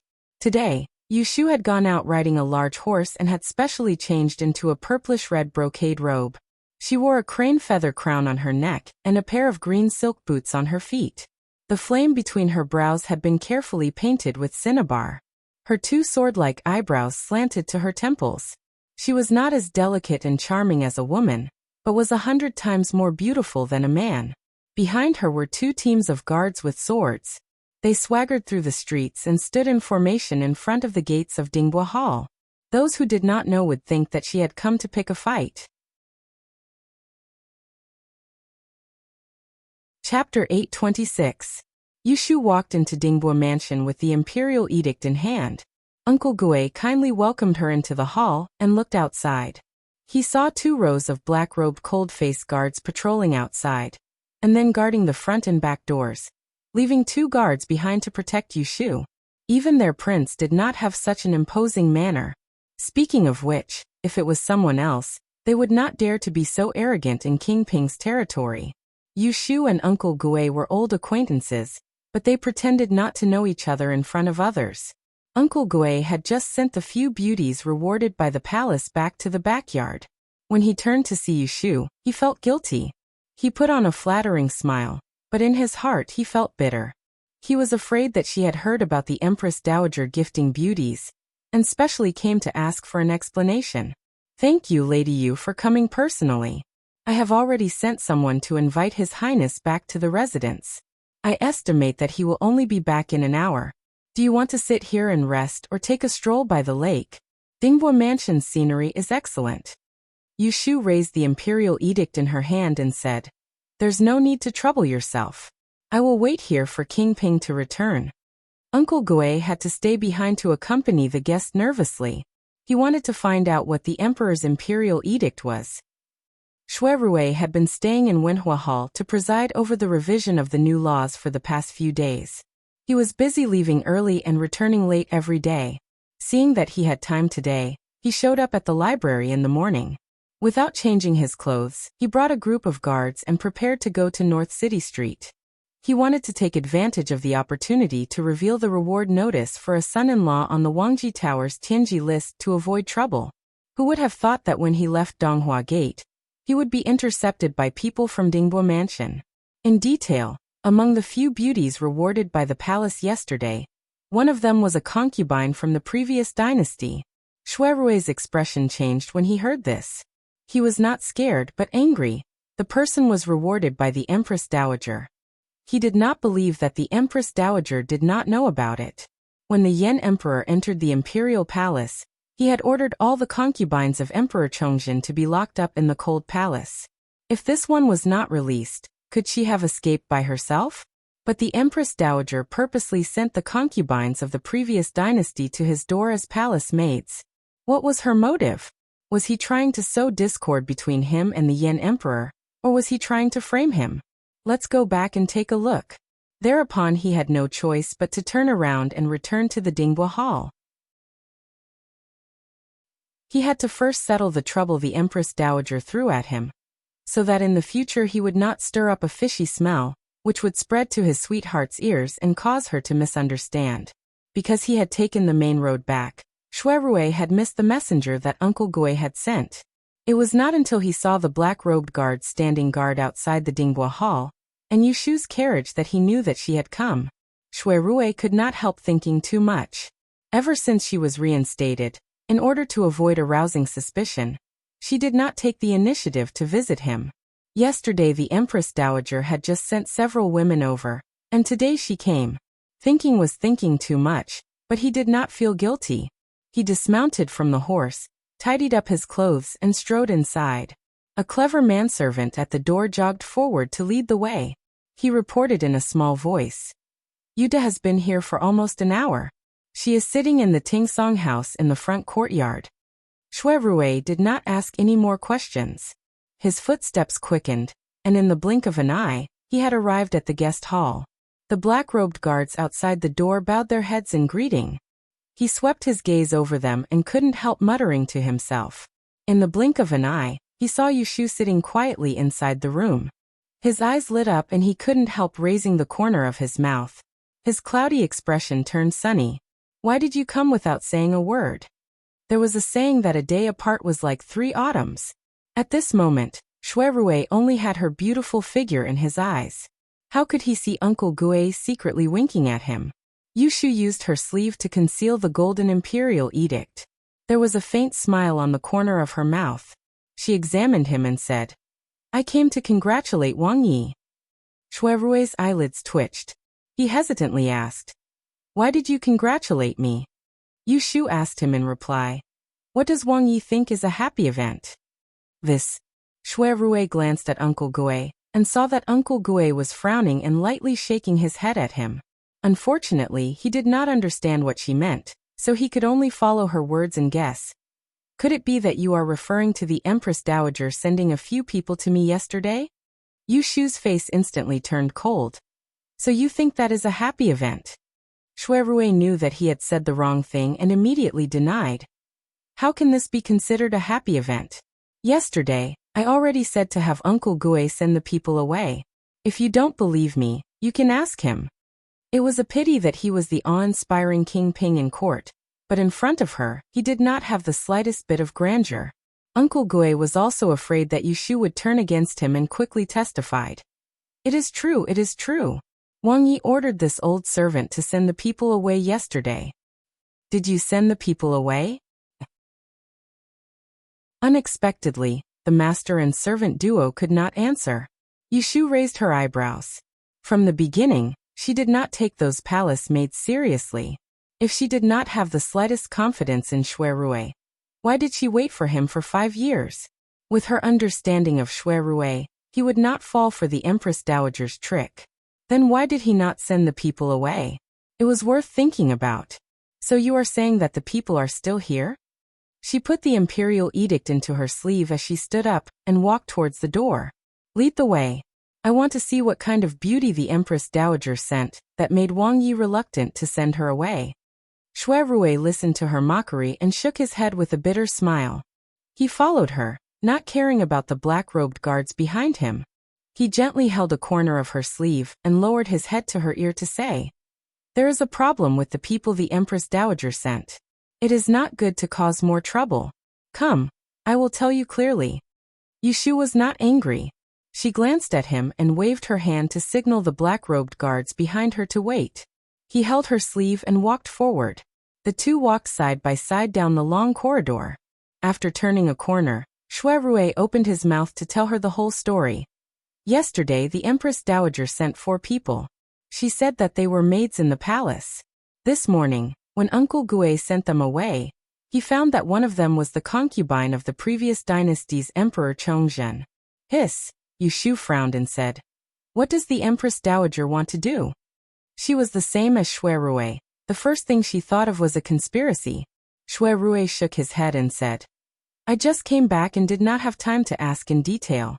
Why don't you come with me to take a look?" That's fine. The matter had its priorities, so Yushu did not argue with him anymore. Uncle Gue followed from behind at a distance and watched them reconcile. Shui Rui waved at him, and he hurriedly rushed forward to lead the way. The 4 palace maids were placed in a small building in the southwest corner of the Dingbo Hall. There were guards at all 4 corners of the building. When Yushu and Shui Rui walked to the outside of the small building, they could faintly hear the sound of crying coming from inside. They looked at each other and quietly walked in. On the bed in the room, a pale but extremely beautiful woman was lying flat on the bed, her eyes staring listlessly at the top of the bed. Another palace maid was kneeling next to her bed, crying and trying to persuade her. "Your ladyship, you must hold on. Life is tough now, but compared to the future, what's the point of suffering now? Think on the bright side, when you see Shui. No Kingping, when you see him, you can beg him. For the sake of our friendship in the past, he won't leave you in the lurch, right? Based on our friendship in the past, he won't leave you in the lurch." Hearing this, the woman lying on the bed finally had some reaction. She murmured, "So what if I see him? I am the emperor's concubine. He has become the enemy general who destroyed the country.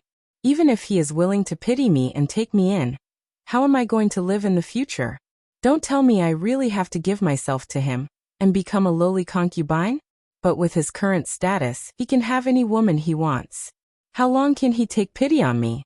Outside the door, Yushu heard their conversation and turned to look at Shui Rui with a strange expression. She could tell who the ladyship was, but she was not sure if he knew. It was not easy to hide from these rotten peach blossoms. Even after so many years, they still came to her.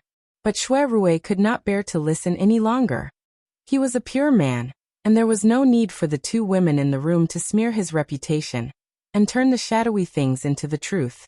So he raised his hand and pushed the door open, interrupting the self-pity of the women in the room.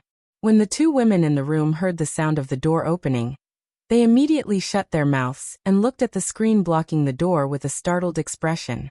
They saw a muscular man with honey-colored skin and a handsome face. He was clad in a luxurious purple robe, which made him look noble and dignified. He was none other than Prince Ping of the Great Yin Kingdom, whom they were discussing just now. The concubine quickly sat up. Recalling what she had just said, her cheeks flushed red.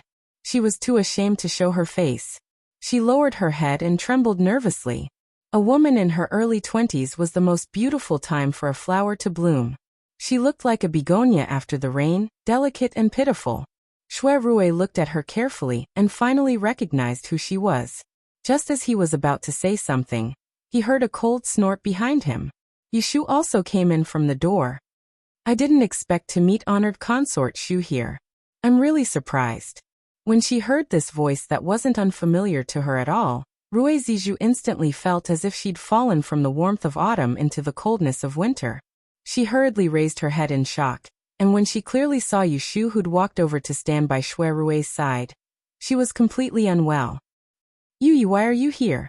Before this, although Rui Zizhu was the head of the 4 concubines, she had never been favored by Emperor Chongzhen.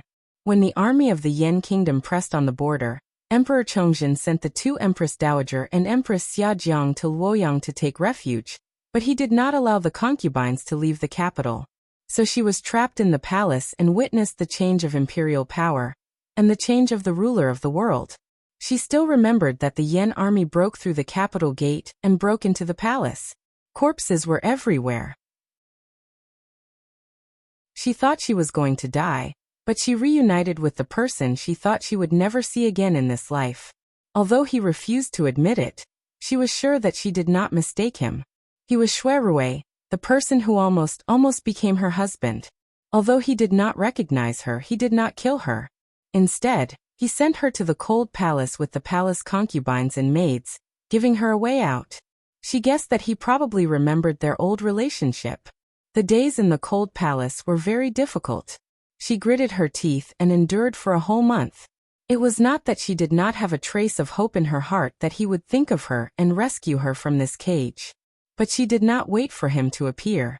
Instead, she waited for Chief Shang, who came to the cold palace to select people. Her identity was not a secret and could not be concealed. But for some reason, she was selected and left the cold palace that day. As no one mentioned her identity, she had been following a few palace maids who were selected along with her, and learning the etiquette of serving the nobles.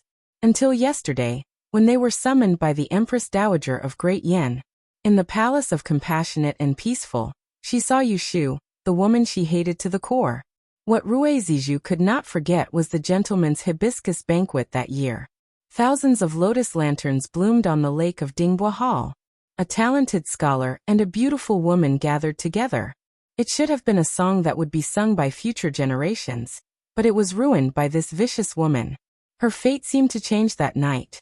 First, her reputation was ruined.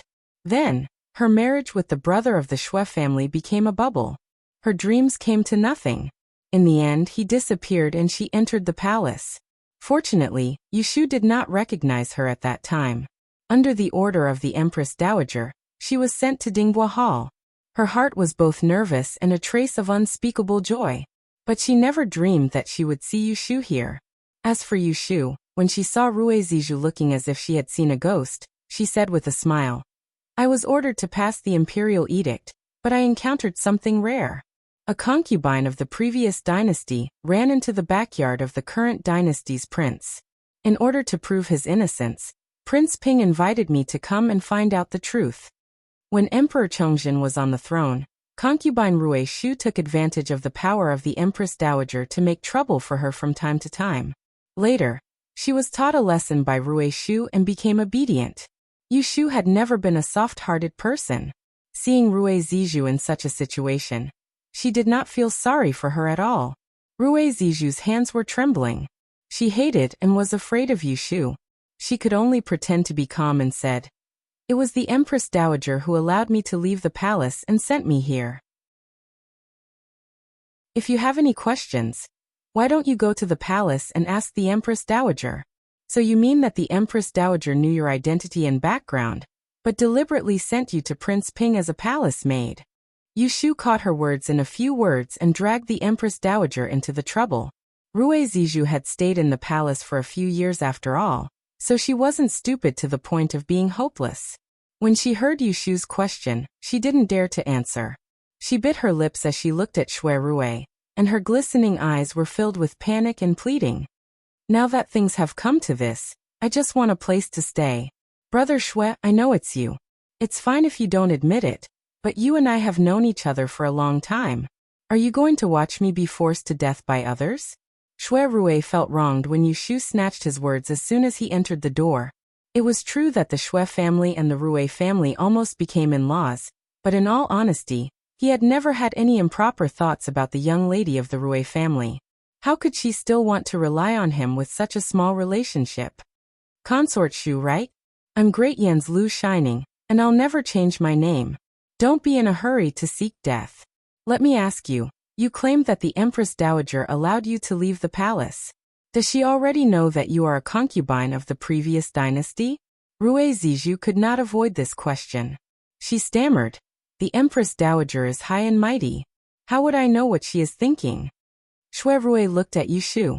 Whether it was the truth or a lie, she would know when she heard it. Yushu's great insight art had been cultivated to the last level. She could see through the fabrications as she wished. As expected, Yushu only glanced at Rui Zizhu before turning to tell Shui Rui. It seems that honored concubine Shu doesn't know. The meaning behind the words was, if he wanted to know what Empress Dowager Wei was selling, he wouldn't be able to get it out of Rui Zizhu's mouth. Shui Rui nodded. In a flash, he had an idea. He called for someone to come, and Uncle Gui walked in from the door. What orders does Wang Yi have? Prepare a carriage. Ben Wang will personally send this honored concubine Shu back to the imperial palace and report to the Holy One. Didn't the Empress Dowager want to test him? Then he would do as she wished and have her give up on those thoughts as soon as possible. No. Rui Zizhu's face paled. She looked at Shui Rui and shook her head. I don't want to go back to the palace. I beg you, don't send me back. Shui Rui didn't seem to hear her and turned to leave, not caring about their past relationship. Seeing this, Rui Zizhu didn't care that Yushu was present. She threw off the blanket and jumped off the bed. Barefooted, she leapt behind him. Before she fell, she grabbed a corner of his clothes. Raising her head, tears fell from the corner of her eyes. Her beautiful face was so fragile it made people's hearts wrench. If I go back to the palace, I will only die. How can the cold palace hold a living person? Are you really so cruel? Big brother Shui. I would rather stay by your side and be a Yahuan that brings you tea and water, serve you for the rest of my life. I beg you, save me, all right? Shui Rui slightly furrowed his brows. It wasn't good to kick her away. He never acted against women. But how would he fall for this trick of hers? If he would be soft-hearted and taken any girl who cries and begs in front of him. Then from the northeast all the way to Enling, who knows how many girls he has kept by his side? Who knows how many times he has let Shu down? What a good servant girl. Honored consort Shu has really opened this seat's eyes. Yushu sneered and crossed her arms as she looked down at the beauty who was kneeling on the ground and begging. Seducing her man in front of her, the master, was simply courting death. Rui Zizhu saw her disdainful gaze, and the old and new hatred was ignited. She glared at her with tears in her eyes and said, You Lianfang, you shameless villain with a venomous heart. How can you have the face to stand in front of big brother Shui? He has been extremely benevolent to you. But you slandered the Shui family for colluding with the Yen traders, causing his entire family to bear injustice. If it weren't for your treachery, Grandpa Shui wouldn't have died unjustly, and Auntie Shui and younger sister Shui wouldn't have suffered such humiliation. How can you have the face to see him? As she spoke, she turned around with an agitated expression, and her teeth chattered as she roared at Shui Rui in a low voice. You actually don't know that she's your enemy? Why? Why would you rather save her than save me? During the period when she was trained in the bureau of the imperial palace, she would occasionally hear some gossip. For example, Prince Ping had pleaded for the previous dynasty's celestial commissioner at the palace banquet. Thus, she knew that not only was Yushu not convicted, but she was also reinstated with the help of Shui Rui, and could continue to enjoy her wealth and glory. She only thought that Yushu had thought of a way to confuse him, and wanted nothing more than to expose her true colors in front of him. Enemy? Ha! Yushu suddenly felt that she was pitiful. It was fine if she thought too much of herself, but how did she become delusional? She looked at Shui Rui and saw that he was also looking at her. The two of them looked at each other and smiled. There was no need for words. That day, she came forward to accuse the Shui family of colluding with the enemy. One reason was to protect herself, and the other was to prevent Shui Lingnan from rebelling with Prince Xiang. That was a crime that deserved the death penalty of having his entire family executed. Later, Shui Lingnan died of illness in prison. That was his own fault. As for Madame Shui and Jin Sun's younger sister, after she had gained power, she had secretly taken them out of the nunnery and sent them to a safe place to hide from the chaos. Even if the world scolded her for being treacherous and harboring malicious intentions, she did not care. She did what she had to do. Even if there were millions of people in the world who misunderstood her, he would not. That was enough. How could you understand? She looked at Rui Zizhu sympathetically and reached out to hold Shui Rui's hand, pulling him away from the place. Rui Zizhu did not manage to hold on to the corner of his clothes. Her eyes were filled with their tightly interlocked fingers. She felt as if all the bones in her body had been pulled out, and she fell limply to the ground. So that's why. Yu Shu and Shui Rui left the small building and walked along the path to the garden. Only then did he remember to ask her, "What is the happy event you were talking about?" Chapter 827. In the 9th month of the first year of Zhenwu, the Emperor of Yan drafted a decree to officially change the name of Anling City to Tianjing City. The imperial palace expanded to the north and named it the Forbidden City. After the turmoil, the people in the capital city were quickly pacified by the new policies issued by the imperial court. In just 3 months, the streets and alleys regained their liveliness. Peddlers and servants reappeared in the streets, and tea houses and restaurants had people again. On the surface, everything seemed to be the same as before. However, behind the calm of the storm, something seemed to be quietly changing. On one hand, the imperial court reduced the exorbitant taxes implemented by the previous dynasty. On the other hand, it took action against the previously exempted aristocratic families of Yixue. First, it included the business tax for each Yixue hall into the law. Then, it banned gambling houses, big and small, and especially prohibited Yixue masters from participating in gambling. Those who violated the law would be severely punished by stripping them of their official titles. Finally, it changed the Grand Yen examination that was held once every 3 years to once every 5 years. It also reduced the number of admission and added the court examination as a countermeasure. Many regulations had fundamentally curbed the development of Yixue, causing the prosperous aristocratic families of Yixue to go from prosperity to decline. The aristocratic families of the 12 prefectures were the first to bear the brunt. Even though they were unwilling, they were powerless to resist. The person in charge of the Celestial Commissioner was Yu Shu. She would not stand up for them. The current emperor did not believe in Taoism, nor did he advocate Yixue. To be honest, after the fall of the Yan dynasty, it was already a blessing in disguise that the Celestial Commissioner was able to survive. These aristocratic family heads were all speculating what methods Yu Shu had used to make the Emperor of Yan not use the highly respected Grand National Advisor Liu Yan. Instead, she had taken advantage of him. Seeing that Yu Shu had once again gained the upper hand, many people were envious. They secretly hoped that the Grand National Advisor would make a fuss. When 2 tigers fight, one must be injured. Who would have thought that the 2 of them would live in harmony and mind their own business? The first to make a fuss was not Yu Shu or Liu Yan but King Ping. One day in October, the Great Exchange Hall of Wangji Tower, which was located in the most prosperous area in the north of the city, opened its doors to welcome customers as usual.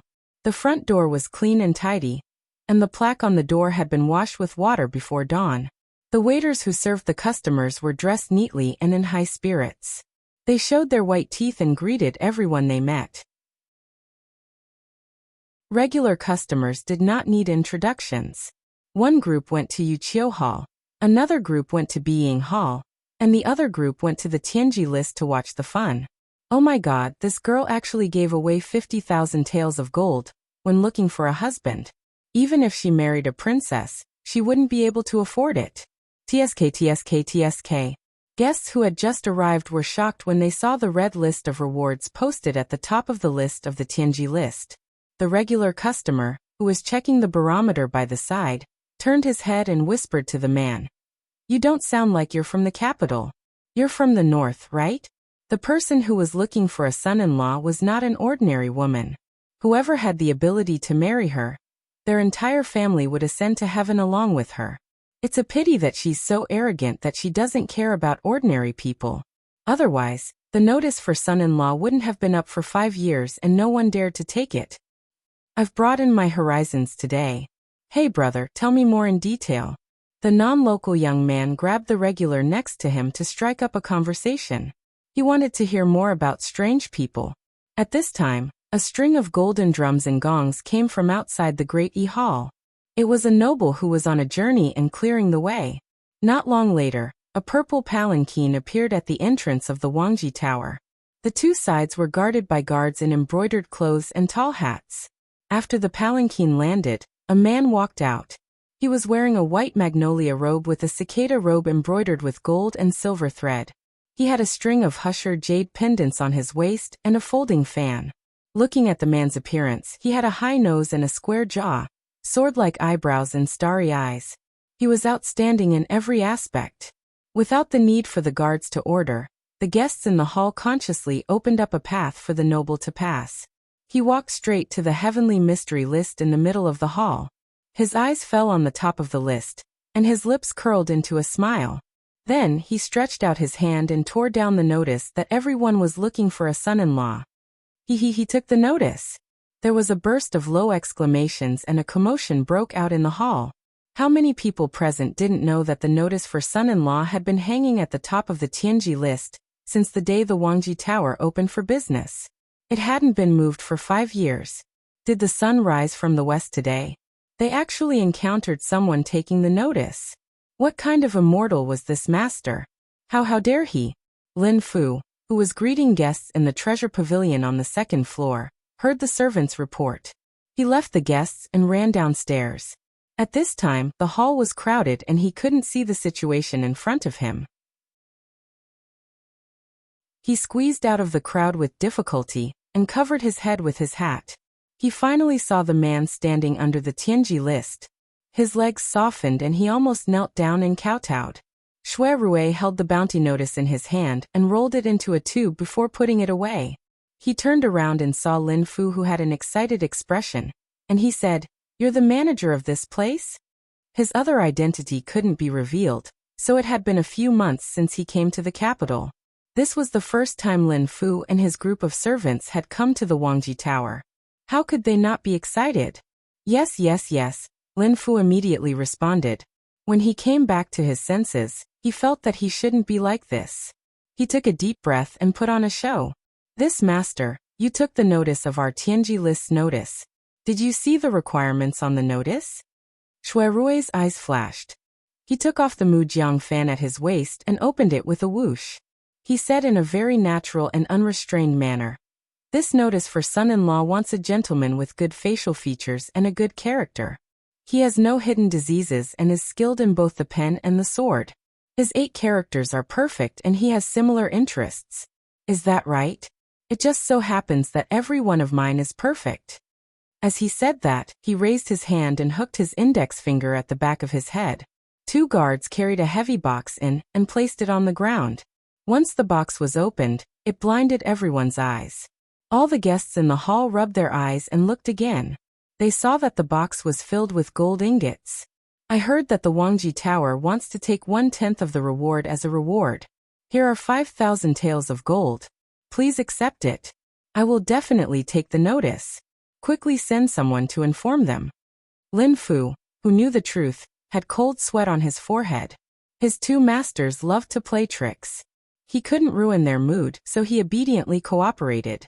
"May I ask for the master's name, and where is his residence?" This lowly one will be able to reply. Shui Rui smiled and glanced at him. He waved his fan and turned to leave. Seeing him bend over to get on the sedan and disappear from everyone's sight, a guard who was left behind answered on his behalf. "My master is His Highness King Ping of the Yin Kingdom. Dingbo Building awaits good news." After the master left, the Wangji Tower exploded. With so many eyes and ears listening, such a big piece of gossip would probably spread throughout the capital in no time. King Ping had taken down the notice for son-in-law of the Wangji Tower. It had to be known that the woman looking for son-in-law was the great Celestial Commissioner. Somehow, the matter of Shui Rui going to the Forgotten Machine Tower to announce the results had spread to the Emperor of Yan's ears, and he used this matter to tease the 2 of them during the morning court session. He claimed to be their matchmaker, and he bestowed a marriage in front of everyone. Everyone in the court finally understood. No wonder the Grand Preceptor and the Great Commissioner couldn't fight. What kind of father-in-law and daughter-in-law would fight? When the news reached Empress Dowager Wei's ears, she was filled with anger again. A few days ago, because of the palace maid she had bestowed, Shui Rui had gone to the emperor to plead his case. He didn't care about her authority as the Empress Dowager, and dragged out the concubine from the previous dynasty. In the end, the Emperor of Yen took her back and sent her back to her palace of compassionate and peaceful. Even though he didn't complain, she knew that she had made her son unhappy. Empress Dowager Wei was also helpless. She had long been dissatisfied that the emperor trusted Shui Rui too much. She couldn't persuade him openly, so she could only use this method. She knew that Rui Shufei and Shui Rui were old friends, but she still sent the person to him. As long as he remembered their past relationship and kept the person, she would have a way to arouse the emperor's suspicions of him. This would prevent him from being too favored by the emperor and having thoughts he shouldn't have. But Shui Rui wasn't good. He didn't keep the person and instead accused her. Facing the emperor's suspicions, she could only feign ignorance and push the blame onto that woman who secretly escaped from the palace. She looks to have some beauty. She's so bad that she was sent back. As Empress Dowager Wei locked Rui Zizhu back into the cold palace, she sent someone to the Emperor of Yen to deliver a message. Ai Jiao is old and has the heart but not the strength to control the emperor's Hogong. If you are filial, choose an empress as soon as possible to share the burden. Ai Jia can also enjoy life. Just like that, the matter passed. Empress Dowager Wei didn't get what she wanted, and her mood wasn't good. Hearing that the marriage between Shui Rui and Yu Shu had been finalized, she was first worried about Jiangya. But after waiting for so many years, how could she not be sad and sad? Princess, she still hasn't returned to the palace? Quickly go find her. Just say Ai Jia's body isn't well. Empress Dowager Wei held her forehead as she sent the order. Jiangya was used to being free. A palace wall couldn't restrict her. Every few days, she would take a troop of female soldiers out of the city to ride horses and hunt. If she didn't return to the palace when she saw Tian, even the Emperor of Yen couldn't do anything to her. Empress Dowager Wei waited until the evening before seeing her. Jiangya thought she was really sick and whipped her horse back. She didn't even have time to change before she ran to the palace of Compassionate and Peaceful. Empress Dowager Wei had been fine, but she pretended to be sick, tying a cloth over her forehead as she lay on the bed, trying to make her heart soften before she could speak. You were fine 2 days ago, but you suddenly fell sick. Where are you not well? Has Xiantai seen you? Jiangya sat by the bed, her sharp eyes looking at the palace maids and internal attendants in the bedroom. If you can't serve the Empress Dowager, what use do you have? Newbie deserves to die. The people in front of her instantly knelt. You can't blame them. It was Ai Jia who asked for it. Empress Dowager Wei weakly raised her hand and had everyone leave, leaving only the mother and daughter to talk. 2 days ago, the palace bureau sent over a batch of trained palace maids. I have no use for them, so I wanted to do them a favor and reward them to a few meritorious officials. However, there was a mischievous one among them. She turned out to be a concubine from the previous dynasty, who had sneaked out of the cold palace. She was sent to King Ping, and he recognized her. As a result, the matter was brought to your brother, and I was embarrassed.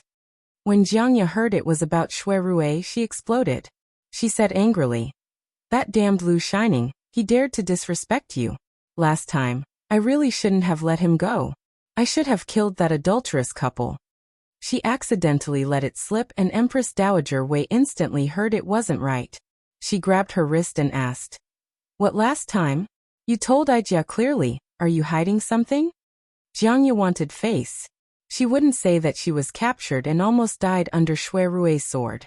She could only vaguely reply, 3 months ago, I set a fire in the barracks outside the city and almost burned that Yu Lianfang to death. Lu Shining rushed over and was almost killed by me in a fit of anger." Empress Dowager Wei sucked in a cold breath. She couldn't resist raising her hand to slap her. She was so angry she trembled. You evil creature, it's better if you anger me to death. It was a serious crime to set a fire in a barracks.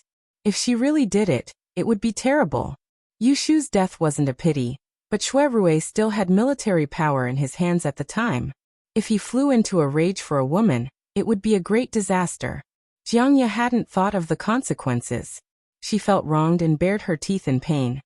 Why are you so angry? Empress Dowager Wei poked her forehead, hating iron for not becoming steel. If that Yu Shu could have been killed, Ai Jia would have already killed her for you and let you marry your ideal husband. But why didn't you think after she died, would Lu Shining let it go? You really think that just because you're the princess of the Great Yen, you can do whatever you want? Muddle-headed. You're muddle-headed to the end. Ai, why did I raise such a useless thing like you? Jiang Qia could only suffer in silence. The one who was truly out of control wasn't her. It was that pair of dogs. One of them kept saying that he wanted to kill her to prevent future troubles, while the other actually let a dog servant take her hostage. Right, there was also that hateful dog servant. He touched her and didn't put her, the princess, in his eyes at all. He deserved to die. Don't scold me, I know I was wrong. Her mistake was that she was blind and didn't see that those two were actually a pair. Otherwise, when she was in Ningdong City, she would have forced herself on Shui Rui. She would have ruined their happy occasion, and let them cry. You really know you were wrong? Empress Dowager Wei looked suspiciously at her, probing. Do you know that your Imperial Xiong has decreed marriage for the two of them? Jiangya twisted her neck and snorted coldly. Empress Dowager Wei hurriedly grabbed her wrist. You can't be muddle-headed again. If you have to let it go, let it go. Lu Shining has to marry Yushu, that's because he has eyes but couldn't see. Ijia heard that woman had married someone a few years ago. The result was that the groom ran away on the day of the wedding, causing a storm in the city. Lu Shining married her in a moment of muddle-headedness. Sooner or later he will regret it. At that time, you'll see if the two of them can get along. Jiangya said impatiently. Whether they get along or not, it's none of my business. From now on, don't mention them in front of me. Empress Dowager Wei paused upon hearing this. She hadn't thought that she would say something that didn't concern her. She seemed to have suddenly thought it through. She should have been happy, but she didn't feel reassured. So she probed. Then while your Imperial Xiong is choosing a Fei, Ijia will help you find a few candidates for Fuma. After your Imperial Xiong is titled Empress, then I'll organize your marriage. Is that all right? Jiangya opened her mouth to refuse, but seeing Empress Dowager Wei's hopeful expression, she couldn't say the word no. Before she could still use Shui Rui as a shield. Now what was she going to use as an excuse? Do as you see fit. She replied in a muffled voice. She stood and walked out. Rest well, don't worry about my matters. Empress Dowager Wei had urged for the marriage for 5 whole years. It was so difficult to wait for Jiangya to nod and agree. She really wanted to cry tears of joy. She silently thanked the heavens and earth inside. Seeing Jiangya slip away, she didn't stop her. When she left, she couldn't wait to start planning what kind of husband she would find for her precious daughter. Chapter 828.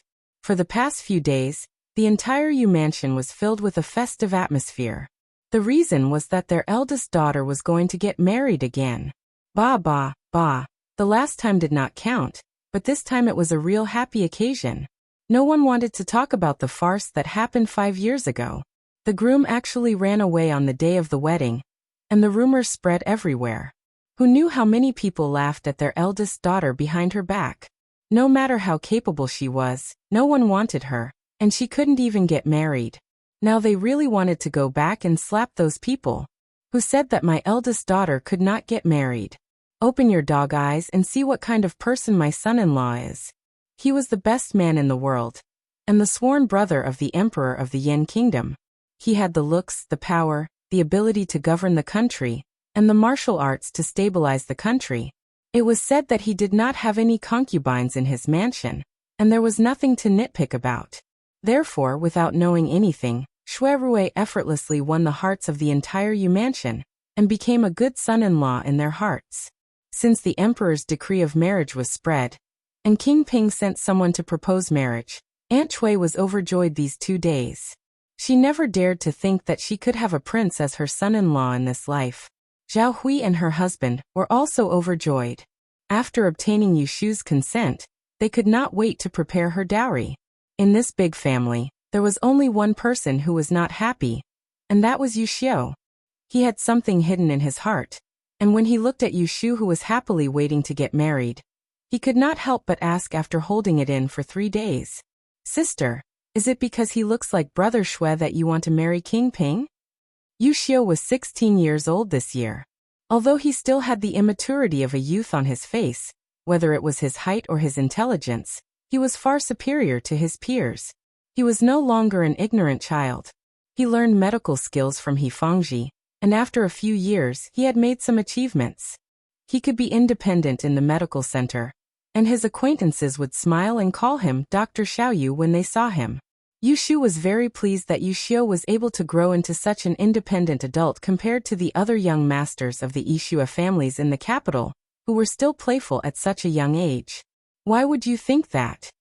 Yushu shook her head with a smile. I'm willing to marry him, not because of who he looks like. It's because he's the one she's been waiting for. Yuxiu didn't believe her and asked awkwardly, Then do you really like him? Hearing this, Yushu reached out to pinch his cheek and said straightforwardly, Yes, big sister married him because she likes him. Yuxiu's eyes were conflicted. He almost blurted out, Do you like him as much as you like brother Shui? Yushu's smile froze. She suddenly remembered that 5 years ago, when she was engaged to Jingqin, Xiaoxiu also asked her why she wanted to marry Jingqin even though she liked Shui Rui. What was her answer at that time? She seemed to have used some other words to brush him off. She neither admitted nor denied it. Big sister. Yuxiu saw that she was in a daze and regretted asking the wrong question. However, if he didn't ask, he would feel suffocated in his heart. He hoped that his sister could marry a good man who she liked, but brother Shui was such a good person. Did he deserve to be forgotten like this? Yushu came back to her senses and looked at Yuxiu's concerned gaze. He was her closest family in this life. Even if she had many secrets that she could only hide in her heart, at this moment, she hoped that there would be someone to share the true joy in her heart. She put her arms around Yuxiu's neck and whispered in his ear, The person I like is your brother Shui. Yuxiu was dumbfounded. After a while he came to his senses and opened his mouth to call out, but Yushu covered his mouth. She raised an index finger to her lips and blinked, silently telling him that this was a secret. Yushu nodded vigorously. When she let go of him, he couldn't help but open the corner of his mouth and giggle. So King Ping is brother Shui. That's great, that's great. Regarding the marriage between Yushu and Shui Rui, Yunhua's feelings were a little complicated. On one hand, he was happy to see it happen, but on the other hand he felt awkward. His junior sister from the same sect was going to become his daughter-in-law. This seniority was really messed up. However, this was not a big deal. It was good for the two of them to get married. Sooner or later, he would have to leave the capital. With such a smart and capable woman like Yushu by Shui Rui's side, he would be able to leave with peace of mind. Speaking of which, it was funny. When he was young, he always wanted to make a name for himself. A man's ambition was to travel far and wide. However, he had concealed his identity for 20 years. From a young man with soaring ambitions, he had become an old man with white hair on his temples. When the day came for him to make a name for himself, he didn't want to stay on this road for even a moment longer. At first, to fulfill his master's orders, he entered and left the imperial court, and went through life and death tribulations. Later, because of the obsession in his heart, he helped Jiang Huaying fight for the world and destroyed a dynasty. However, because of all of this, he lost his beloved wife at the same time, let down a woman who was infatuated with him, and abandoned a pair of flesh and blood. No one knew how much regret he had in his heart. However, he could not turn back on the path he had taken. He could not bring back the people he had let down. He did not want to regret anymore. So while he was still alive, before his bones became completely old, he wanted to look back on the scenery he had missed in this life. He wanted to see with his own eyes the mountains and rivers that he had given everything for. He no longer schemed against others and no longer suppressed himself. Then, when the day of his death came, he should be able to go to the underworld with a smile and go through the next reincarnation. Since Yunhua had the intention to leave, he naturally would not care that the celestial commissioner had returned to Yushu's hands. He would not be wrong. The emperor of Yen had the qualities to grow into a wise ruler. He was broad-minded and knew people well. Whether it was Yushu or Shui Rui, they could both display their abilities under his rule and recreate a peaceful and prosperous era for the benefit of the people. Without the bewitchment of the Book of Mystic Fairy, those in power would not be unscrupulous. The world would definitely follow the will of the people and return to the right track. Before he left, there was one more thing he had to do. That was to meet Yushu alone and unload the last heavy burden on his shoulders. A distinguished guest suddenly came to the Celestial Commissioner. A notification came from outside the Taishi Tower, saying that the state preceptor had come to visit. Yushu was really surprised. She stood up to welcome him while guessing the purpose of Yinhua's visit. When she arrived at the door, Yinhua had already arrived at the Juka Bridge. He was wearing a plain robe. His hair was in a loose bun, and he was wearing a pair of square shoes. 2 straw ropes were tied at the bottom of his trousers. He looked neither fish nor fowl. If it were not for his handsome face that was easy to recognize, and his wrinkled face did not make him look old, it would be a problem for him to enter the Celestial Commissioner's door with his sloppy appearance. I didn't know that the state preceptor would come.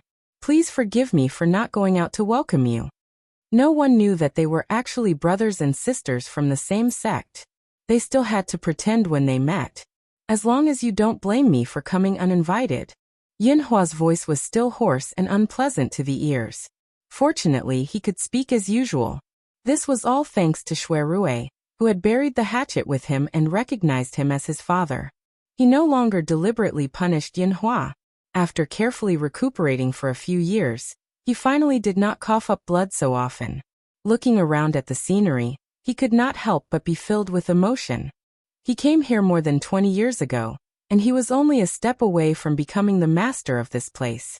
He revisited this place, but things were still the same, but the people had changed. His nemesis, Zhu Muzhao, was once so arrogant when he was alive, but in the end he died quietly. He found a way out for the Celestial Commissioner, but in the end, he could not protect the Empire of Dan. He sighed in his heart and turned his head to look at Yushu, but he showed an amiable smile. It's quiet here. There is a pine forest at the back, and there are celestial birds raised there. This way, please.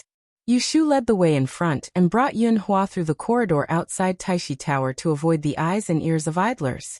The 2 of them sat down in the pavilion at the end of the 9-turn bridge, and Yushu asked Yunhua the reason for his visit. Senior brother, it's rare for you to be in the mood to visit me. What's the matter? Yunhua deliberately put on a straight face and said, You're so rude. You still call me senior brother. Do you have to wait until the day you get married before I can hear you change the way you address me? Yushu said innocently, I'm afraid that if I call you that, you won't even be able to wait for my and my brother's wedding, and you'll go into seclusion. Her words were half true and half false. Yinhua did have the intention to leave. Presumably, he would only leave after she and Xuerue got married. I've waited for more than 20 years. A few more days won't make a difference. Yinhua's words confirmed her guess. Where are you going? She took the opportunity to ask, afraid that she would never hear from him again. Yinhua stretched out his hand and pointed in a direction. The south. I'm going to look for 2 people first. Yushu was not surprised. Her eyes flickered and she said, Are you going to look for Jing Chanan, master? Yinhua nodded and looked at the birds playing in the water on the shore. He said faintly, You already know the identity and origin of master. He is the great in calamity from 100 years ago, Prince Yuanzheng. The person who killed him was the female General Gongsun Jing, who was his childhood sweetheart and later married to him. In order to obtain the god's destiny bone, the Celestial Commissioner first framed the Gongsun family and sent them to prison. Then, she imprisoned master and took away their own flesh and blood. You can imagine how sorrowful and resentful the parents would be when a baby who was less than a year old had his tendons and bones pulled out and died without a complete corpse. The relationship between Yushu and Daoist Qingzheng was far less deep than the relationship between Yunhua and Daoist Qingzheng. They were master and disciple, and they were as close as father and son. When Yushu heard about this tragic past, she could understand that her master was obsessed with revenge for 100 years, let alone Yunhua. He would definitely feel the same way. Yushu did not interrupt. Although she had heard the story of the prince and the female general told by Zhu Muzhao and Prince Xiang respectively, the truest version was undoubtedly the one that Daoist Qingzheng told Yunhua himself. Master broke out of the prison and rescued Master's wife. In order to avoid the pursuers, the 2 of them fled into the imperial mausoleum in the eastern suburbs.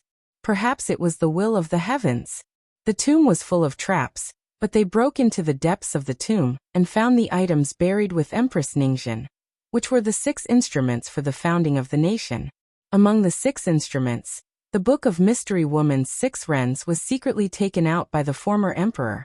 The 7-star ruler was missing 2 stars, and it was cut out to become the emperor's personal item. It was said that the Fuxi plate was owned by the Celestial Commissioners Big Tiao. Sherui was nowhere to be found. Only the Chunjun sword and the Tai Ching cauldron were intact.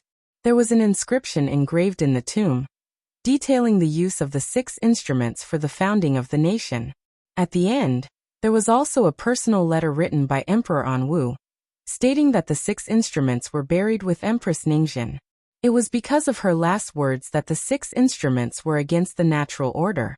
If misused, it would harm the harmony of heaven and bring disaster upon oneself. Even she could not escape her retribution. Yushu frowned and thought uneasily. If Empress Ningxian died young and could not leave behind any children or descendants in her life as her retribution, then is the Celestial Commissioner's Big Tiao also a curse from the Book of Mystery Woman's Big Tiao who had a short life?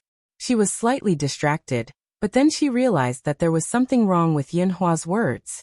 He said that Master found the Chunjun sword and the Tai Ching cauldron in Empress Ningxian's tomb? Wait!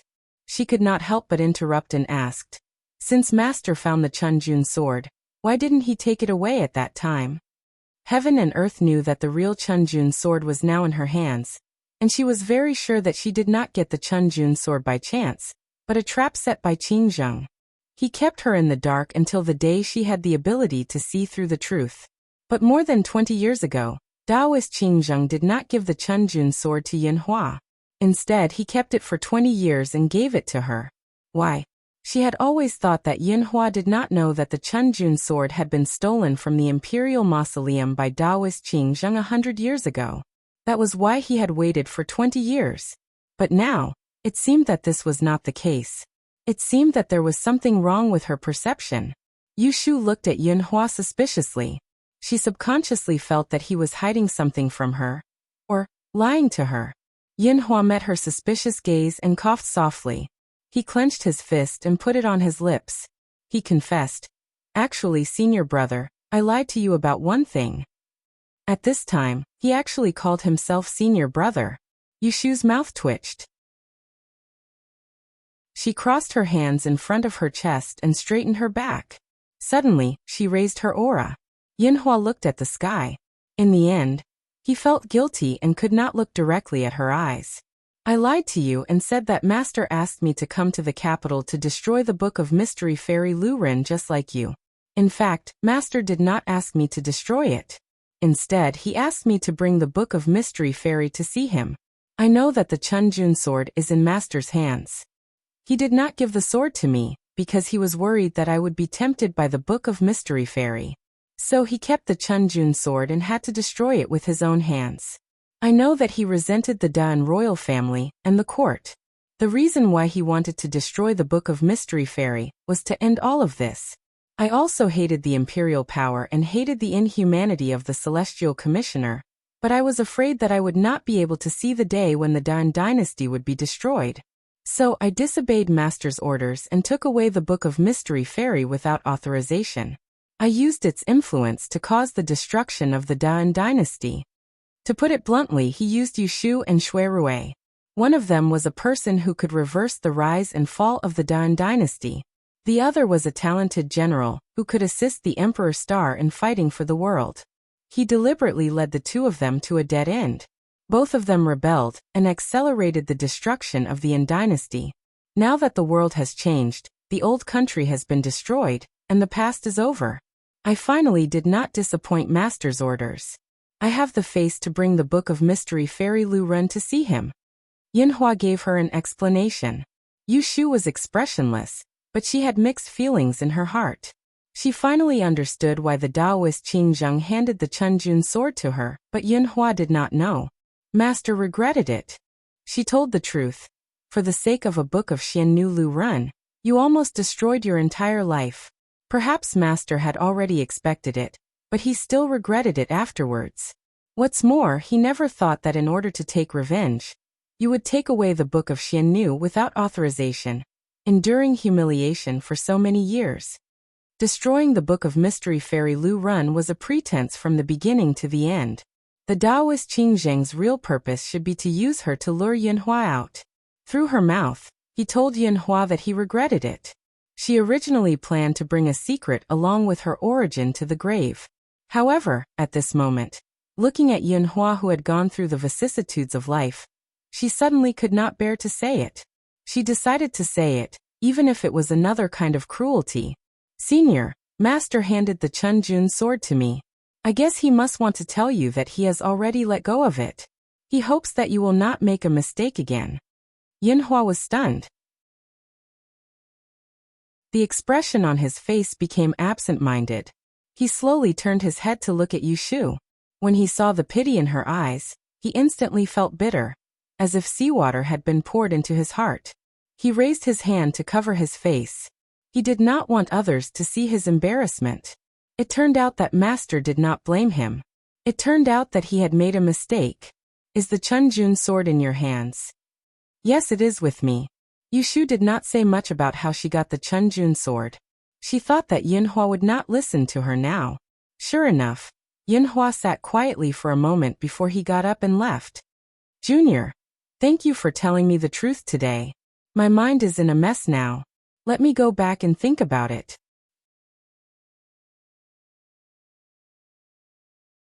Chapter 829. Before the wedding date of Yushu and Xuerui arrived, there was a major event that was put on the agenda. It was the selection of the harem, and the Yan Emperor would choose an empress. Yushu would personally organize it. The Kuanling Bureau would select women of suitable age in Jing, considering their family background, appearance and conduct. 32 outstanding people would be sent to the palace to see the emperor, and be decided by the Yan Emperor. That morning, after the selection girls were dressed, they first went to the Kuanling Bureau to verify their identities. Then they boarded carriages and were escorted into the palace by the Shenwei army. Because Yushu had to attend morning court, she wasn't among them. She was led into the palace by the female official of the Kuanling Bureau, Qinglan.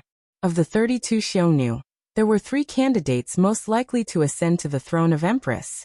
One was the golden daughter of Cheng-in Marquis Fu, Wei Manchu. As the niece of Empress Dowager Wei, she had a higher chance of winning than the others. Another was the precious granddaughter of the Duke of Ning, General Dai Ying. Not mentioning the Dai family's contribution in founding the country, this Miss Dai was said to be an outstanding beauty and good at riding and archery.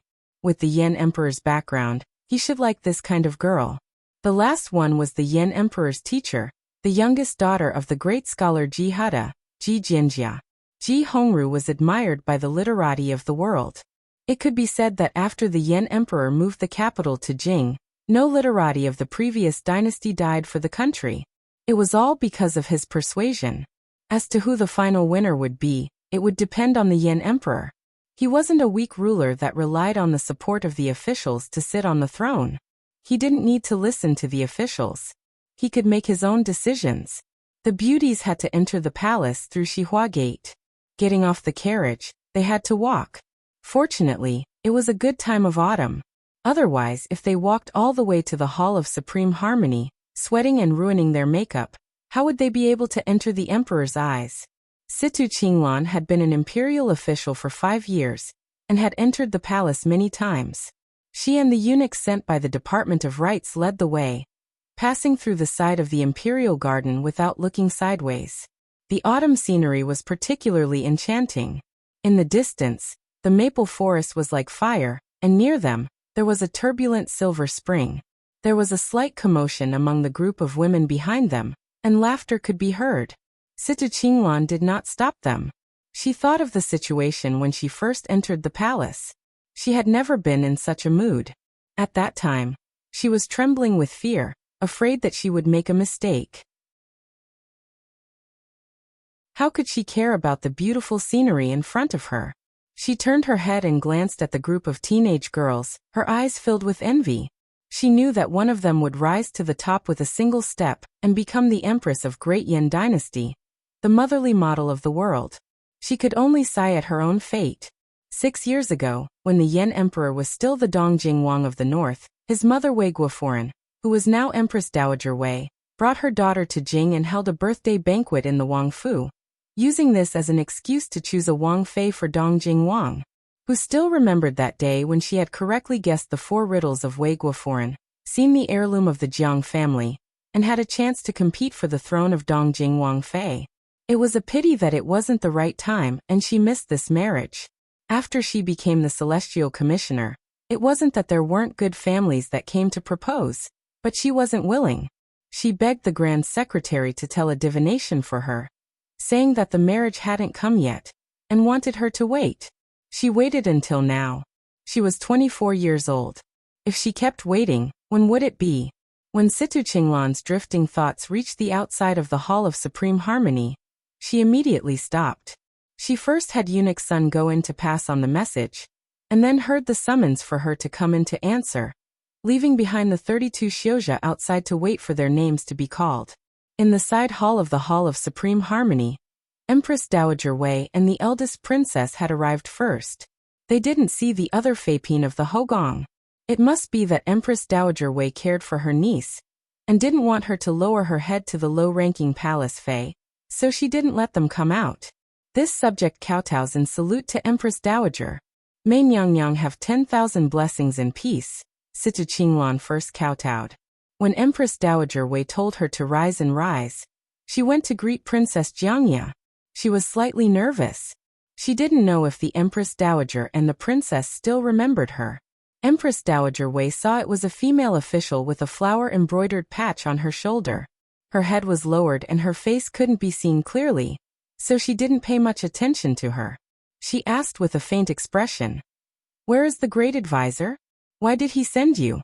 Didn't Ijia say that she would personally supervise?" Situ Qinglan had been in the bureaucracy for a few years, and could hear that Empress Dowager Wei was purposefully finding fault. Her words were full of dissatisfaction towards Yushu. She respectfully answered, "Empress Dowager, there is a court conference on the 7th. The great advisor has gone to court. He was afraid that he wouldn't make it in time and delay the important matter, so he ordered this subject to manage for him." Empress Dowager Wei glanced at her. She raised her hand, and a palace servant brought the list of Xionu in front of her. Opening it, she scanned it and said, "The emperor hasn't left court yet. Call a few people in to take a look." As she spoke, her finger pointed at 7 or 8 names. The palace servant took a look and memorized them. He quickly walked to the door to call out the names. Situ Qinglan's ears perked up. Among them was the name of Wei Manchu, the daughter of the Marquis of Cheng'an-Fu. There were also a few names that weren't well known, but there weren't any of the other 2 popular candidates for the title of empress. He even had people wait outside.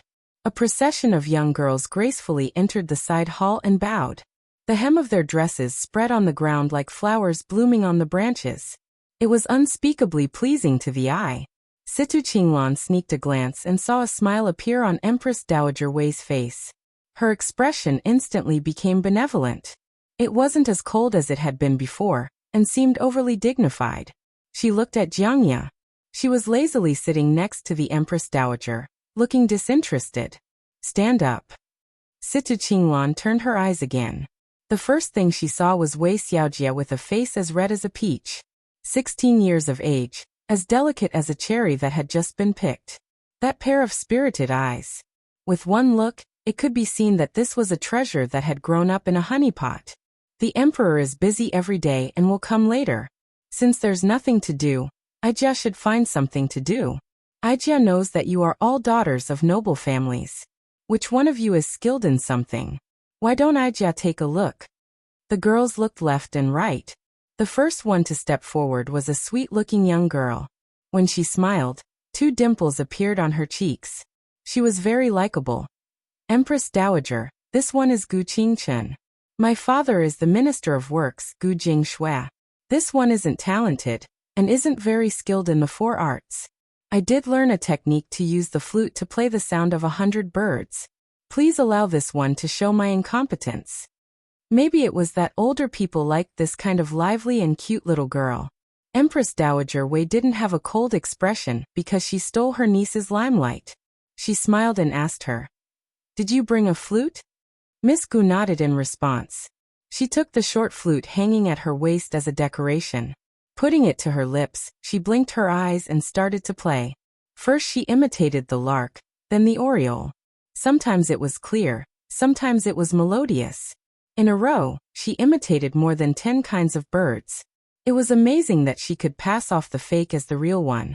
At the end of the song, Empress Dowager Wei gave her face and clapped her hands. "This flute isn't bad. Aijia will remember you. In the future, I'll be counting on you to relieve Aijia's boredom." This sentence was equivalent to sealing Miss Gu's future. Receiving the Empress Dowager's favor, as long as she wasn't stupid, she would hug this thigh tightly. Her days in the future wouldn't be bad. Miss Gu was overjoyed, but Wei Manchu wasn't. Pouting, she said coquettishly, "Empress Dowager likes the Gu family's Mimi to know how to play the flute. What to do? Zhu doesn't know those playful tricks. Does Empress Dowager not like this child?" Everyone present knew what relationship Wei Miss and Empress Dowager were. To be able to act coquettishly in front of others, it could be seen that the Empress Dowager doted on her. As expected, Empress Dowager Wei wasn't angry. She reached out with a finger and pointed at her from a distance. She teased, "You like to be pretentious. Since you don't know anything, you still dare to come into the palace. Aren't you afraid that Aijia will kick you out?" Wei Manchu smiled, not afraid at all. She pretended to be helpless as she said, "Then Zhu can only play a song, so that you won't kick me out." Empress Dowager Wei calculated the time. The emperor should be on his way, so she sent someone to the back to bring a zither that had been prepared beforehand. She placed it in the middle of the hall, set up a tea table and embroidered stool, put up an incense burner. Everything was ready. Wei Manchu, dignified and magnanimous, sat in front of the zither, stretching out her slender white fingers, wearing pink fake nails. The beauty was happy and angry at the same time, quiet and active at the same time. After the sound of the zither started, the surrounding people all shouted at her, turning into the background. Her skills on the zither were extraordinary. Just now, that Miss Gu had taken advantage of Chiaoer. It was rare to play a few bird cries on the flute, but compared to this powerful movement of 100 birds paying homage to the phoenix, it was a far cry. When the women waiting outside the hall heard this song, they didn't know what they would feel. But when Situ Qinglan saw this scene, the corners of her eyes started to sting. No one knew that many years ago, she had placed a man she had never met in her heart. She had had hopes and fantasies, but it would all become bubbles today. When the song reached a high place, 2 people walked in from outside the hall, one in front and one behind, without a sound. The beauties in the hall were sensitive. When they turned their heads and saw a bright yellow robe embroidered with a 5-clawed golden dragon, they hurriedly knelt down. The sound of the zither didn't stop. Wei Manchu lightly closed her eyes, playing the zither. The side of her beautiful face was exposed to the emperor's gaze. This should have been a stunning entrance. According to Empress Dowager Wei's plan, the emperor's heart should have been moved by now. But she had missed one thing. The Emperor of Yen recognized this zither-playing Biaomei. The Emperor of Yen was in his 30s and didn't care much for women. It would be hard to use beauty to move him. Even more, he knew that this Biaomei was younger than him by half his age. No matter how beautiful she was in his eyes, she was just a little girl that hadn't grown up yet. Where did she come from? Where did his heart come from? The Emperor of Yan's gaze only paused on his Biaomei for a moment before moving away. He knew what the Empress Dowager was planning. She just wanted the Wei family to have a proper empress. Good things should be kept within the family. If this had happened half a month ago, he would have fulfilled his mother's wish and made the Wei family even more prestigious. But what had happened in between had reminded him. Filial piety was necessary, but if it was foolishly filial, it would cause disaster sooner or later. It was better to cut off this seed early to avoid future trouble. These are the beauties chosen from Jing? The Emperor of Yen walked past the crowd. Behind him was Yushu, who had come after the court. The sound of the zither suddenly stopped. Miss Wei turned her head to look and hurriedly left her seat. Shyly and timidly, She lifted the corner of her dress and knelt down. That's your Wei family, Biaomei. You don't recognize her? The Empress Dowager teased. The Emperor of Yen praised. A girl changes 18 times between childhood and womanhood. Biaomei is even more beautiful, and plays the zither better. On this side, Jiang Qia was so bored she was about to fall asleep. When she raised her head and saw Yushu, she instantly woke up. She stood and walked out, completely forgetting what the Empress Dowager had told her before. I lost something important on the road. I have to go back and find it. Wait. Empress Dowager Wei didn't stop her. She was furious, but she couldn't criticize her daughter in public. The Emperor of Yen walked forward and urged. Hualan can't sit still. Just let her be. Empress Dowager Wei didn't know what to say. She had originally arranged for Jiang Qia to add fuel to the fire, so that the Emperor of Yen could directly choose the daughter of the Wei family to be the Empress. Without a helper, how could this show continue? Yushu clearly saw that Jiang Qia had run when she saw her. She was puzzled inside but pretended nothing had happened. The Emperor of Yen bestowed a seat, and she sat down to watch the spectacle. The hall was filled with beautiful young girls, too much for the eye to take in. The most outstanding was the young miss that had just played the zither. She was from the Marquis Qing'an Fu. TSK. A 15 or 16-year-old girl was as tender as a spring onion. Could the emperor really do it? Out of the corner of her eyes, she saw Situ Qinglan standing in the corner. The corner of her mouth rose. She beckoned for her to come over and stand behind her. Situ Qinglan had followed her for 5 years. She couldn't compare to Wen Shaoan, who was dead set on her, but at least she was loyal. It was worth her helping her and letting her get what she wanted. Even more, the Empress Dowager didn't know that you wasn't easy to deal with. Then she would let her have a taste of her power. Reporting to the Holy One this time, there are 32 beauties that entered the palace. No matter if it's talent or family background, they are all of the best. Here is the birth and 8 characters that this subject has personally written for them. Holy One, please take a look. Yushu took out a red invitation that she had prepared beforehand from her sleeve, and handed it to Situ Qinglan behind her for her to present. Even Empress Dowager Wei hadn't seen this before. Seeing this, she couldn't help but frown, slightly worried that Yushu would mess things up. The Yen Emperor didn't think so much. The Yen Emperor did not think so much. He looked at the female official walking forward with her head lowered. Because he had never seen her before, he could not help but take a few more glances. He saw that she was wearing a well-tailored robe, her figure slender and graceful. She did not wear a wig on her head, and her hair was neatly bundled behind her head. There was only a palm-sized jade crown on her head. 2 strands of hair fell from her forehead, shadowing her gentle and pleasant features. She was actually a very pleasing beauty. She stood in front of those young girls, showing off the beauty of her age. Situ Qinglan lowered her head as she raised the red invitation. She didn't step out of line at all, but in reality, her heart was beating rapidly. Last night, when she knew that she was going to the palace to meet the emperor, she had been so flustered she hadn't slept well. Just now, when the emperor had walked in from outside, she had only dared to sneak a peek. After a hurried glance, the handsome and extraordinary figure merged with the person she was hiding in her heart. She couldn't help but feel ashamed of herself. This was the most noble man in the world. She couldn't have wishful thinking. How could she be worthy? Empress Dowager Wei's attention was all on the red invitation. She didn't even notice the slight reaction between the emperor and that female official. She patiently waited for the emperor to read it before reaching out to take it. With one look, her brows relaxed. Wei Manchu's fate was very good. It was a sign of good fortune. There was nothing wrong with it. Empress Dowager Wei raised her head to glance at Yushu. She gave a satisfied smile, thinking, she probably wouldn't dare to make a fuss about this. The Emperor of Yen didn't say a word about the invitation. Empress Dowager Wei gave the order for the Xiongnu waiting outside the hall to all come in. There was no need to split into groups. Luckily, the side hall was spacious enough. It wasn't crowded for 20 people to come in at once. But the 8 that came in first stood at the very front.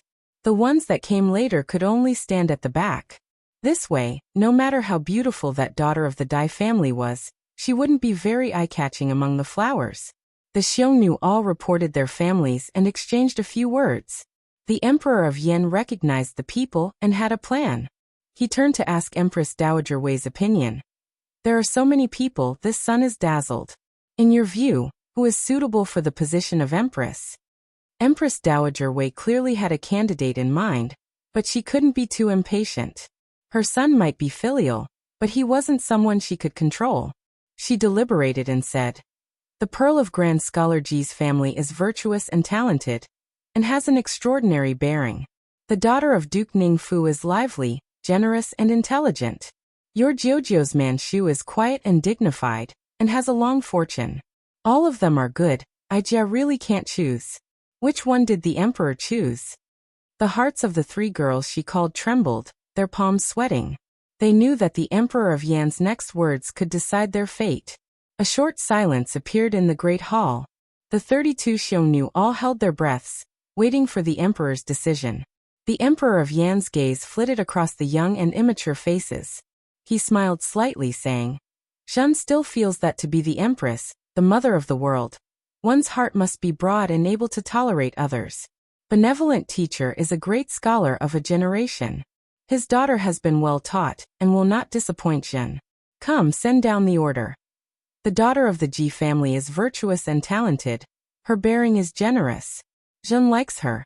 Today, she will be made empress. The coronation will be a month later. Have the celestial commissioner and the Ministry of Rites prepare." The last sentence was directed at Yushu. "Pick a good day. This subject obeys." Empress Dowager Wei's smile froze at the corner of her mouth. The emperor didn't even leave any room to maneuver, and just made the decision. She couldn't persuade him otherwise. The situation that she had thought was in the bag became nothing. Looking at the little face of the daughter of the Wei family, there was no trace of her previous satisfaction. She bit her red lips and almost cried. After that, the Emperor of Yen bestowed Wei Manchu the title of Shu Fei, dying the title of Li Pin. For the remaining women he bestowed 2 Jiyu, 2 Jiaoyi for beauties, 4 talents. The rest were virtuous women to fill the inner palace. Empress Dowager Wei managed to hold on until the end before leaving with the excuse that she wasn't feeling well. The Emperor of Yen knew that he had angered his mother this time, but he wasn't in a hurry to apologize. He waved his sleeve and called for Yushu to go with him to the imperial study. After that, the Bureau of Rites sent the newly promoted Feipin and nobility to the inner palace. Situ Qinglan, because she had an errand, also followed. Coming out of the Supreme Harmony Hall, the Emperor of Yen didn't mention the matter of the Empress. He was slightly absent-minded and didn't speak. Yushu was a few steps behind. She suddenly gave a low laugh and disturbed his thoughts. He turned his head and saw the smile on her face. He asked, "What wonderful thing are you thinking about?" Yushu's face quickly tensed. She lowered her head and said, "This subject doesn't dare to speak." If she didn't dare to speak, then it had something to do with him. The Emperor of Yen raised an eyebrow and his curiosity was piqued. "Speak, and I will forgive you." Yushu's expression was a bit awkward. He braced himself and said, "I just remembered that when your majesty was a hidden dragon in the abyss, the Empress Dowager came to the capital to help you choose a concubine. She even held a banquet in the mansion, and invited many noble young ladies. I also went with Big Brother." Oh, the Emperor of Yen did remember this, but he hadn't been present at that time. He didn't know what was worth her laughing at.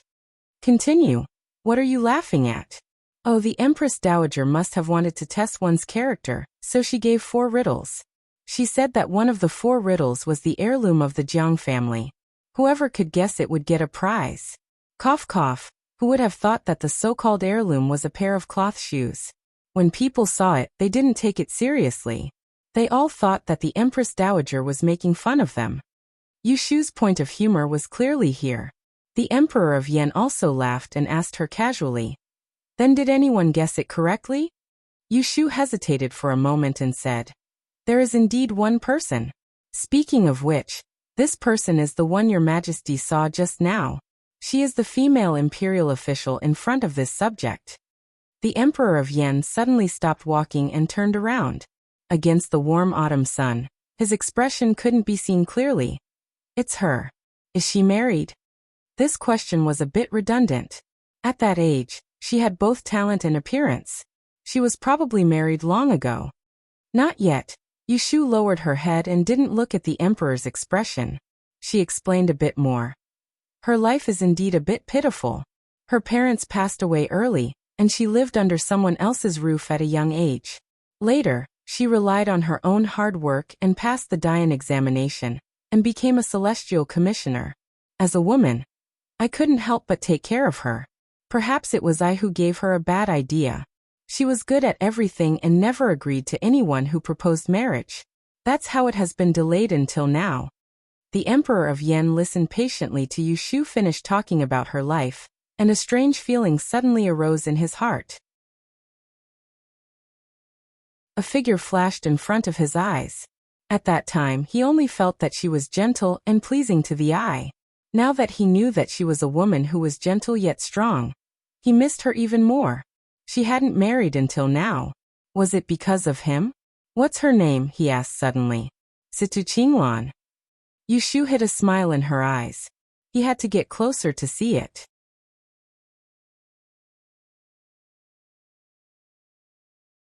Chapter 830. After the results of the consort selection, the good news was sent out of the palace on the same day.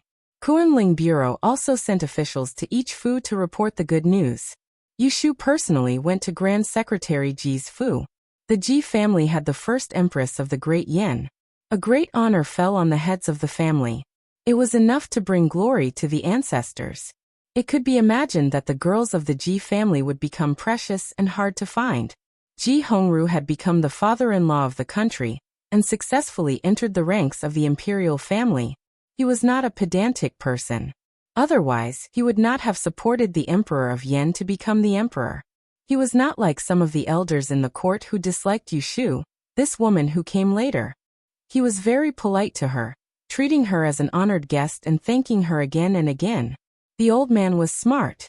He came late to have a daughter. None of his first 3 sons were as considerate as his youngest daughter. Sending her into the palace was out of helplessness. He had thought that with the Empress Dowager's own niece in front of him, the Empress would never be his family's turn. But he chose his daughter and tricked Empress Dowager Wei. If one said that this result had nothing to do with Yushu, Old Man Ji wouldn't believe it. The Princess Royal had been pestering Ning Wang when they were in the capital. When they reached Jing, Ning Wang and this famous female official of the previous dynasty got along, and somehow managed to coax the emperor to grant the marriage. The cooked duck flew away. How could the Empress Dowager and the Princess Royal not hate? The two sides had a grudge. Maybe after a few moves, the position of Empress finally landed in his family. No matter how it came about, Ji Hongru knew he couldn't offend the woman in front of him. The Celestial Commissioner was in her hands, and there was also the Kuanling Bureau. His youngest daughter had just arrived in the palace and needed to rely on her for many things. Therefore, Yushu and the newly appointed imperial father-in-law Ji exchanged pleasantries and formed a friendship. They had a mutual understanding that from now on, their common enemy would be the Empress Dowager in the Hogong. Imperial father-in-law Ji personally saw Yushu to the gate. Seeing her get on the sedan, he turned and calmed down. He gathered all the sons and daughters-in-law of the 3 branches to the study and carefully beat them up to prevent any more accidents before the Empress's coronation ceremony. When Yushu returned to Taishi Tower, the sun had just set. She wrote a note and asked the black-robed guards to send it to Shui Rui to let him know that the Empress had been decided. The Ji family was very sensible. Ji Hongru's guess was absolutely correct. Half of the reason why Wei family lost the Empress was due to Shui Rui and Yushu's efforts. This matter was not difficult to handle. As long as they accurately grasped the Emperor's thoughts, Shui Rui's side would inconspicuously throw a tantrum while Yushu's side would restrain the Empress Dowager, and secretly build support for the 2 daughters of Dai family and Ji family, causing the Empress Dowager to feel a sense of crisis and have no choice but to stand up for her maiden daughter. Yet the higher the Empress Dowager Wei raised Miss Wei, the more the Emperor disliked her. Even more, the Marquis of Cheng'an Wei Shihan wasn't the Emperor's Di Jiujio. Was there a need to give his family so much face? When the Empress Dowager comes back to herself, she will probably be very angry. Yushu leaned against the chair, one hand propping up her head, the other lightly tapping the white jade table. She hummed. She is heartless, I am heartless. Empress Dowager Wei didn't come to provoke her, and Shui Rui didn't provoke Shui Rui and the emperor. Who cared if the daughter of the Wei family became the empress? She and Shui Rui weren't useless. Situ Nuyu is here. A report came from outside the tower. Let her in. Yushu put away her lazy attitude and sat up straight to see the person come in. Situ Qinglan had been running around the palace for a whole day and was exhausted. She forced herself to come back to report. Grand Secretary, the consorts of the palaces have already been settled in. Empress Ji will temporarily live in Phoenix Perching Palace before the conferment ceremony. Consort Wei Shu was originally arranged to live in Yongla Palace, but the Empress Dowager later issued an edict and changed it to Zhongsui Palace. Pinli was granted to live in Xixia Palace, and the two Jiyu and the two Jiaoi are temporarily living in a side hall. The rest are scattered. When Yushu learned of the Empress Dowager's interference, she said without hesitation, the two honored consort Shu of the previous dynasty didn't have a good ending in Yongla Palace. The Empress Dowager is afraid that consort Wei Shu will also be unlucky, so she moved to Zhongsui Palace, a place with good feng shui. Does she want our dynasty to have an Empress Dowager Shui? Situ Qinglan kept her head low and didn't reveal any strange expression when Yushu used Empress Dowager Shui to mock the harem. Empress Dowager Shui of the previous dynasty was Emperor Chongzhen's birth mother. She clearly had the empress above her, but she flourished because of the late emperor's favor. Zhongsui Palace was her residence. The empress had no children, so she relied on her son to survive until the end and earned the honor of being a mother Empress Dowager. She could be considered a role model for the women in the harem. Once the conferment ceremony is over, the Earth Feather Bureau will have to make preparations. Yushu was referring to the establishment of the Book of Earth. Situ Qinglan hesitated. The Book of Earth is an old system of the previous dynasty. The Empress Dowager is in charge of the harem now. She hasn't mentioned this matter, so I'm afraid she won't be willing to continue using it. Also, His Majesty might not be happy.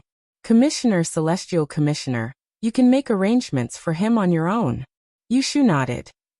You're right, but the Book of Earth can't be removed. Otherwise, where will the Earth Feather Bureau get its authority? Therefore, we have to amend the old system and allow it to continue according to our emperor's temperament. What do you mean? In the previous dynasty, the emperor had to follow the schedule on the Book of Earth to visit the Faipin of the palaces. We can change it. The Book of Earth won't record which Faipin's turn will be favored, only which Faipins are not suitable to be favored. The rest will be up to the emperor to do as he pleases. Relaxing the restrictions didn't mean there were no restrictions. Removing the restrictions on the emperor and shifting it to the Faipin, it would preserve the authority of the Earth Feather Bureau and wouldn't annoy the emperor. Taishu is wise and has deep foresight. Situ Qinglan asked in a low voice. If the Empress Dowager comes out to obstruct it, what will happen? Yushu smiled carelessly and said meaningfully, is there only the Empress Dowager in the Hogong? Where do you put the Empress? The one who should support the use of the Book of Earth the most was undoubtedly the Empress. And if Empress Ji wanted to sit firmly in the position of Empress, she couldn't do it without the help of the Earth Feather Bureau. This was called mutual benefit.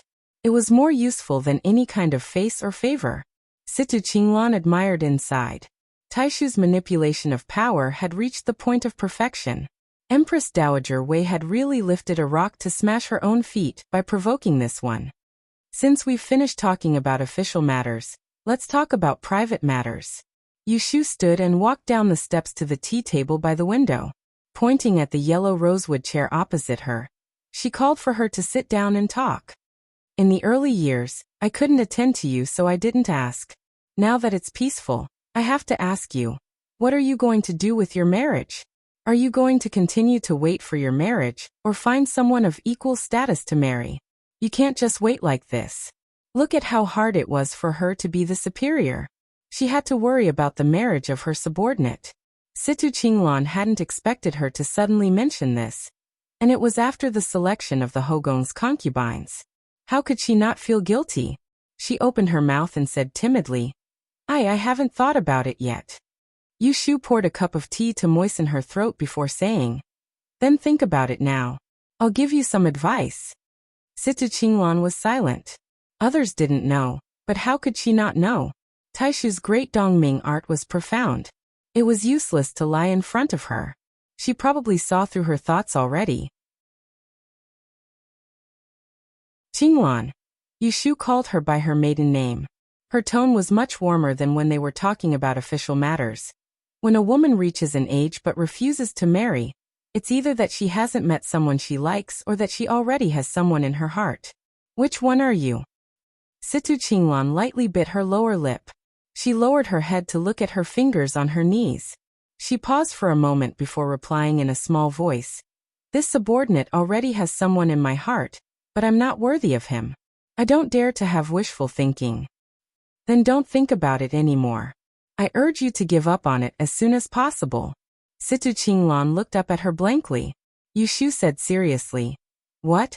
Do you think I will encourage you to be so infatuated? Don't be silly. Even you say that you are not worthy of him. It's obvious that you also know that this is not a good marriage. You don't dare to fight for it and you don't want to let it go. In the end, you will be the one wasting your time. It's better to let it go as soon as possible. What do you think? Situ Qinglan was struggling in her heart. She knew what the Taishu said was right. But it was not easy to make her give up completely. If she could give up, she would have done so long ago. Before entering the palace, she also thought about ending it. However, when she saw that person with her own eyes, her idea of giving up turned into unwillingness. She couldn't deceive herself. She had always been clear about what she wanted. Yushu didn't urge her to make a decision. Instead, she waited patiently for her to make a choice. The road was dead, but people were alive. Whether or not they could walk out of it depended on themselves.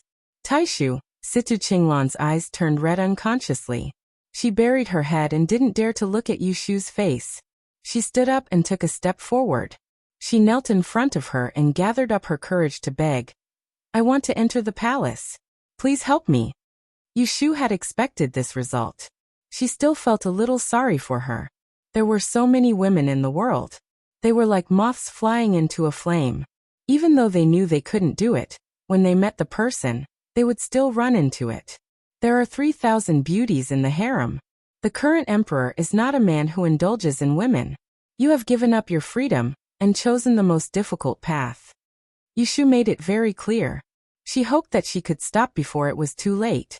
Even if the emperor of Yen had already paved the way for her. As long as she regretted it now, there was still time. Situ Qinglan gritted her teeth and said resolutely, I am not afraid. Instead of regretting for the rest of my life, it is better to try. Hey, get up. She put her hand in front of Situ Qinglan and helped her up. That meant she had agreed. Situ Qinglan was instantly overjoyed. Her eyes lit up with hope. It was undoubtedly a fool's dream for her to enter the palace and serve the emperor. She couldn't even get past the Empress Dowager. But if the Taishu was willing to help her, it would be a different story. I can let you do what you want. But you have to listen to my arrangements. Don't do anything rash. Otherwise, I won't care if it is a blessing or a curse for you in the future. There was no turning back. Situ Qinglan hurriedly promised. Don't worry, Taishu. I will never do anything stupid. Yushu nodded and then warned her. Then go back today. I will arrange a chance for you to show your face in front of the emperor. But you have to remember to keep your place and maintain your integrity. Don't use those underhanded methods. If you want to enter the Hogong, then let the emperor invite you openly.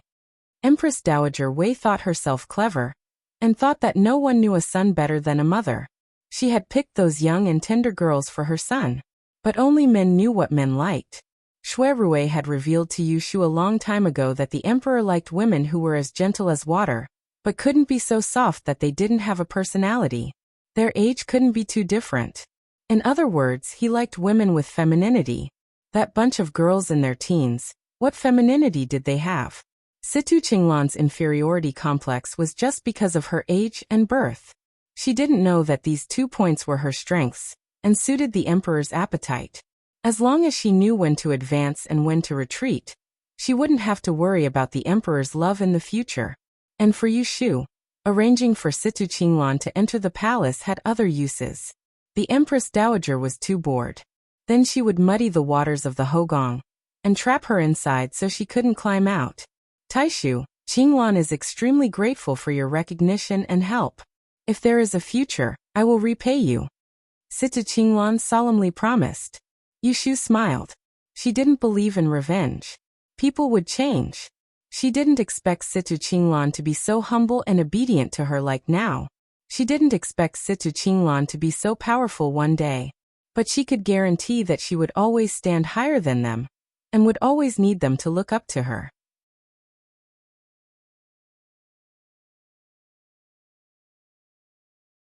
Chapter 831.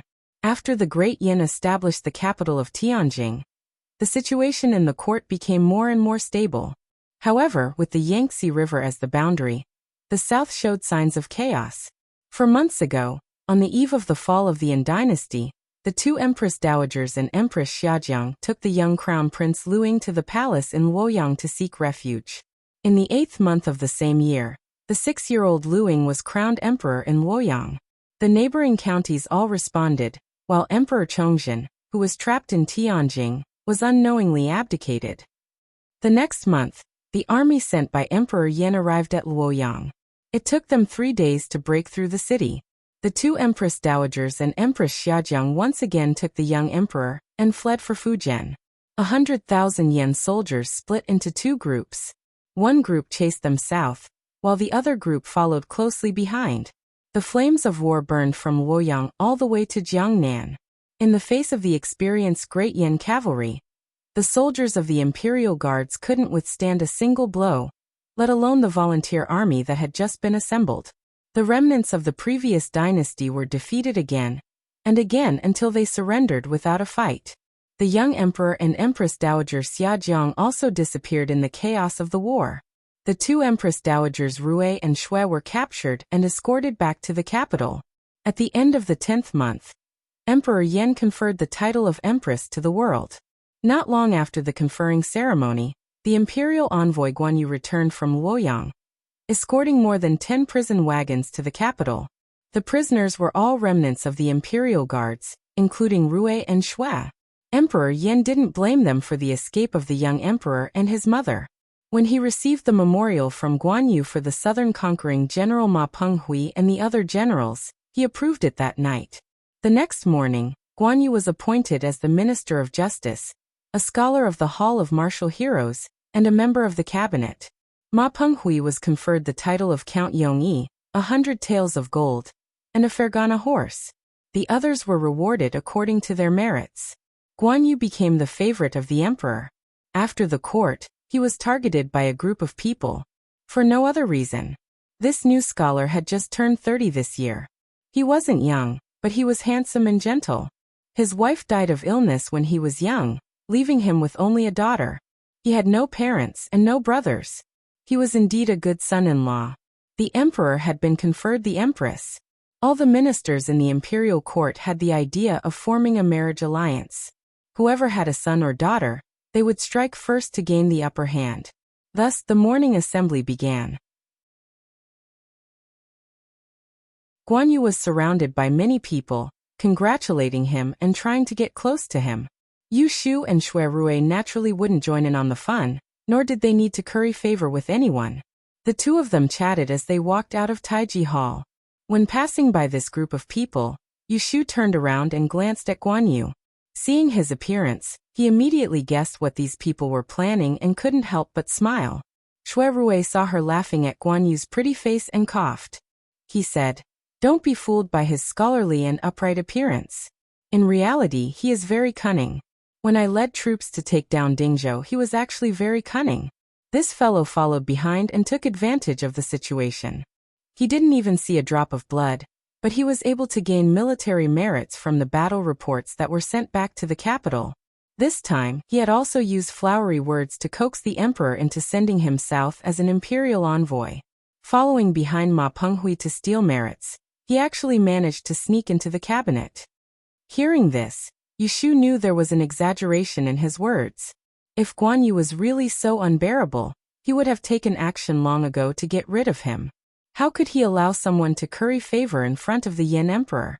She didn't expose Shuirui. Instead, she said, "This person has the looks of a peach blossom. Before long, trouble will come knocking on his door. Just wait and see." Shuirui was amused. Only now did he know that her smile just now was a sign of schadenfreude, and nothing else.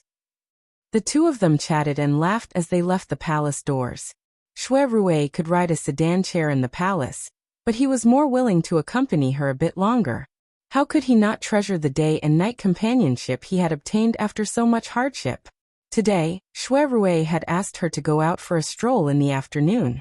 He didn't say where. He only told her to dress more comfortably, and that he would go pick her up. Speaking of which, although they were engaged, one was busy writing books and the other was busy reorganizing the Celestial Commissioner. They didn't even have the time to date. When Yushu returned home, she first had someone prepare hot water. After eating a bowl of nourishing yulu soup, she went to take a bath.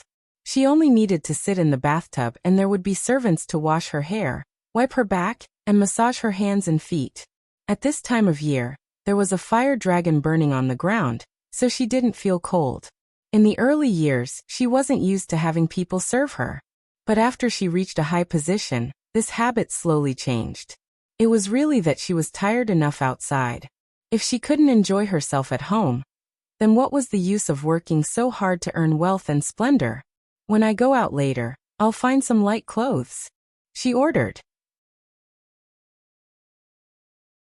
The servant outside the bathroom door responded and turned to find Sister Xian, who was in charge of the clothes.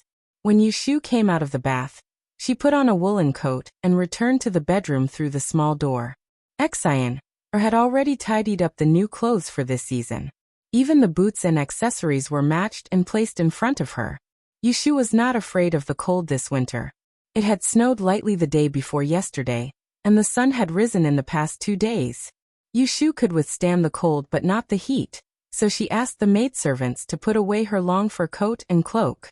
She picked out a set of green embroidered cotton linings with dark jade-colored flowers. The sleeves were trimmed with a black fox fur coat, and the cuffs were lined with a jade-green pleated long skirt. The skirt reached her heels, and revealed a pair of thick black gold boots. She hung a string of crystal tassels around her waist, and that was it. After smoking and drying her hair, she sat in front of the makeup mirror to do her makeup. She tied her hair into a peach bun, and wore a popular sable hairpin flower with 2 agate hairpins. Her skin was white and didn't need to be powdered. She used a thin layer of rouge to dye her cheeks and a little bit on her lips. The most amazing thing was that pair of willow-shaped eyebrows that didn't need to be decorated. The center of her eyebrows was decorated with gold foil. When she looked in the mirror, she was a beautiful woman with skin of ice and bones of jade. She didn't dare to say anything else. "Miss, your eyebrows are so beautiful. It's a pity that you always draw them thick and sharp." Linner skillfully did her makeup and muttered. Seeing Xian frown at her, she didn't dare to say anything else. There were many rumors outside that their miss was a disfigured and unattractive woman. In fact, the scar between her eyebrows was not ugly. It was just that the miss liked to use cinnabar paste to paint it into an eye-catching firework. She insisted on drawing a pair of masculine eyebrows, which made people afraid to look at her face directly. Yushu looked in the mirror and also felt that she was prettier than usual. She looked more like a woman. However, she had no choice. She was the head of the Celestial Commissioner, a first-rank minister who was above everyone else. If she walked in the imperial court with this delicate and easily bullied appearance, how could she talk about prestige? Send someone to the front to see if Prince Ping's carriage has arrived. She stood up with the help of her maidservant and paced back and forth in the room twice. She slowed down her pace, which made her look like a lady from a noble family. After a while, a reply came from outside the door. Prince Ping had arrived and was waiting in the living room. Yushu picked little Kuei to follow her. She didn't bring many people and went straight to the front yard. When she walked outside the living room, she heard people talking and laughing inside. One of them was Shuirui. The other was Yuxiu. "Ha ha! Then that Zhao De was scared and thought that he was really lame. He cried and shouted that he didn't dare to do it anymore. He begged for mercy with tears and snot all over his face. That's why I pulled out the hidden needle in his leg and let him go this time. I'm sure he won't dare to go to other medical centers to extort people. You did the right thing. This kind of villain who bullies the weak and fears the strong must be made to suffer the consequences of his actions. He won't harm people in the future. Yushu stood behind the door for a while. When she heard them chatting happily, she couldn't help but smile and walked in. What are you talking about? Xuerui turned around and saw her new look. His heart palpitated. Other people wore red and yellow in winter to look warm, but she was the only one who wore such a cold color. She was equally suitable and had a very graceful demeanor. It was rare to see such a delicate look, and it made his heart melt. When Yushu saw his passionate gaze, she knew that her makeup was correct. She glanced at him and turned to her younger brother. Why did you come back so early today? Yushu grinned. Hu Tian asked me to accompany him to pick out a birthday gift for his little sister in the afternoon, so father let me go home first. I happened to meet your highness at the door, so I will entertain the guests for you. Thanks to Yushu, Papa, who was not removed from his position and banished from his family. He was still working as an assistant minister in the Ministry of Rights. It was a pity that his father-in-law Guohuai, and the Chancellor of the Supreme Court, had his heart set on becoming an official, and was unwilling to stay in the court. Remembering their past friendship, Xuerui begged the Emperor of Yen to allow him to retire, and was not punished. You are going out, right? Then quickly go. Yushu got up and walked out. When he passed by Yushu, he winked at her with his back facing Xuerui. He turned back and said, Your Highness, don't forget what we just said. When you have time, you will take me to the outskirts to ride horses and hunt. Xuerui agreed. He waited until Xuerui could no longer be seen before he said to Yushu, Did you tell him everything? Xiaoxiu was a bit repulsed by his new identity. Today he acted out of character and became close to him. It was clear that he knew something. Yushu's tone was helpless. Who let this brat not forget his big brother Xue? If I don't tell him, he will think that I am a heartless person. You sister and brother are both people who value relationships. Xuerui went forward to hold her hand and looked down at her eyes. He turned to the side to block the view outside the living room and gently pecked between her eyebrows. A shoe looks good no matter what. Yushu poked his chin with a finger and pushed his face away. The corners of her eyes and mouth were full of smiles. Where are we going? Let's go for a walk. Xuerui kept her in suspense and pulled her along as they walked outside. Yushu tried to pull her hand away but failed, so she just let him be. When the servants on duty in the front courtyard saw this, most of them secretly smiled and turned their backs to avoid making the pair feel uncomfortable. Xuerui brought her all the way to the front of the carriage and supported her waist to get on the carriage. The curtains of the carriage were drawn down, and only then did he reveal his thoughts. At that time, I had to use the name of brother and sister to get close to you and meet you in secret. I have waited for so long, but I can finally walk next to you openly. Yushu felt a trace of sadness from his words. She held his arm and leaned on his shoulder. She softly responded, I have also been looking forward to this day. Xuerui was satisfied and no longer lamented the past. He turned to talk about marriage with her. Our wedding date is set for the 12th month. In another half a month, the Wang Fu will be ready and the Ministry of Rights will send the betrothal gifts. That is the grace of the emperor. Because the national treasury is empty, it won't be too rich. Don't feel wronged. I will give you another one later. Yushu heard this and raised her head, reminding him. Didn't you give me your share a long time ago? When they parted 5 years ago, he had solemnly given her all of his wealth as a betrothal gift. Wang Jilu was his blood, sweat, and tears. That 50,000 taels of gold was his wealth. He could give everything for her. She didn't have to feel wronged. The two of them sat in the carriage, going from the north of the city to the south, stopping and walking along the way. Xuerui said that he would take her out for a stroll, but it wasn't aimlessly, but to revisit old places. First, they went to Autumn Osmanthus Square, the street where they reunited after they parted in Yiyang. You had a fortune-telling stall outside this tea house. Do you still remember? Shui Rui sat in the carriage, pointing at the old tea house across the street. Of course I remember. Yushu thought of it, angry and amused. That day I was humiliated, you saw it all, and you pretended not to know me. Really hateful. Shui Rui shook his head. He pointed at a seat at the bottom of the tea house and told her. Then you definitely don't know about it. Because I saw you being bullied. I investigated the gangs that collect rent on this street and dug out their backer. I taught them a good lesson, and helped you vent your anger. Ah. Yushu hadn't heard him mention it. Shui Rui let the coachman continue to go south. Soon, they arrived at another place that Yushu was familiar with. There was an alley on Huixing Street, and there was a small courtyard in the alley, which was the first place she settled in the capital.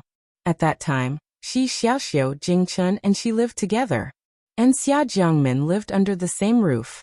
The carriage stopped by the roadside, and Shui Rui and she got out of the carriage and walked forward.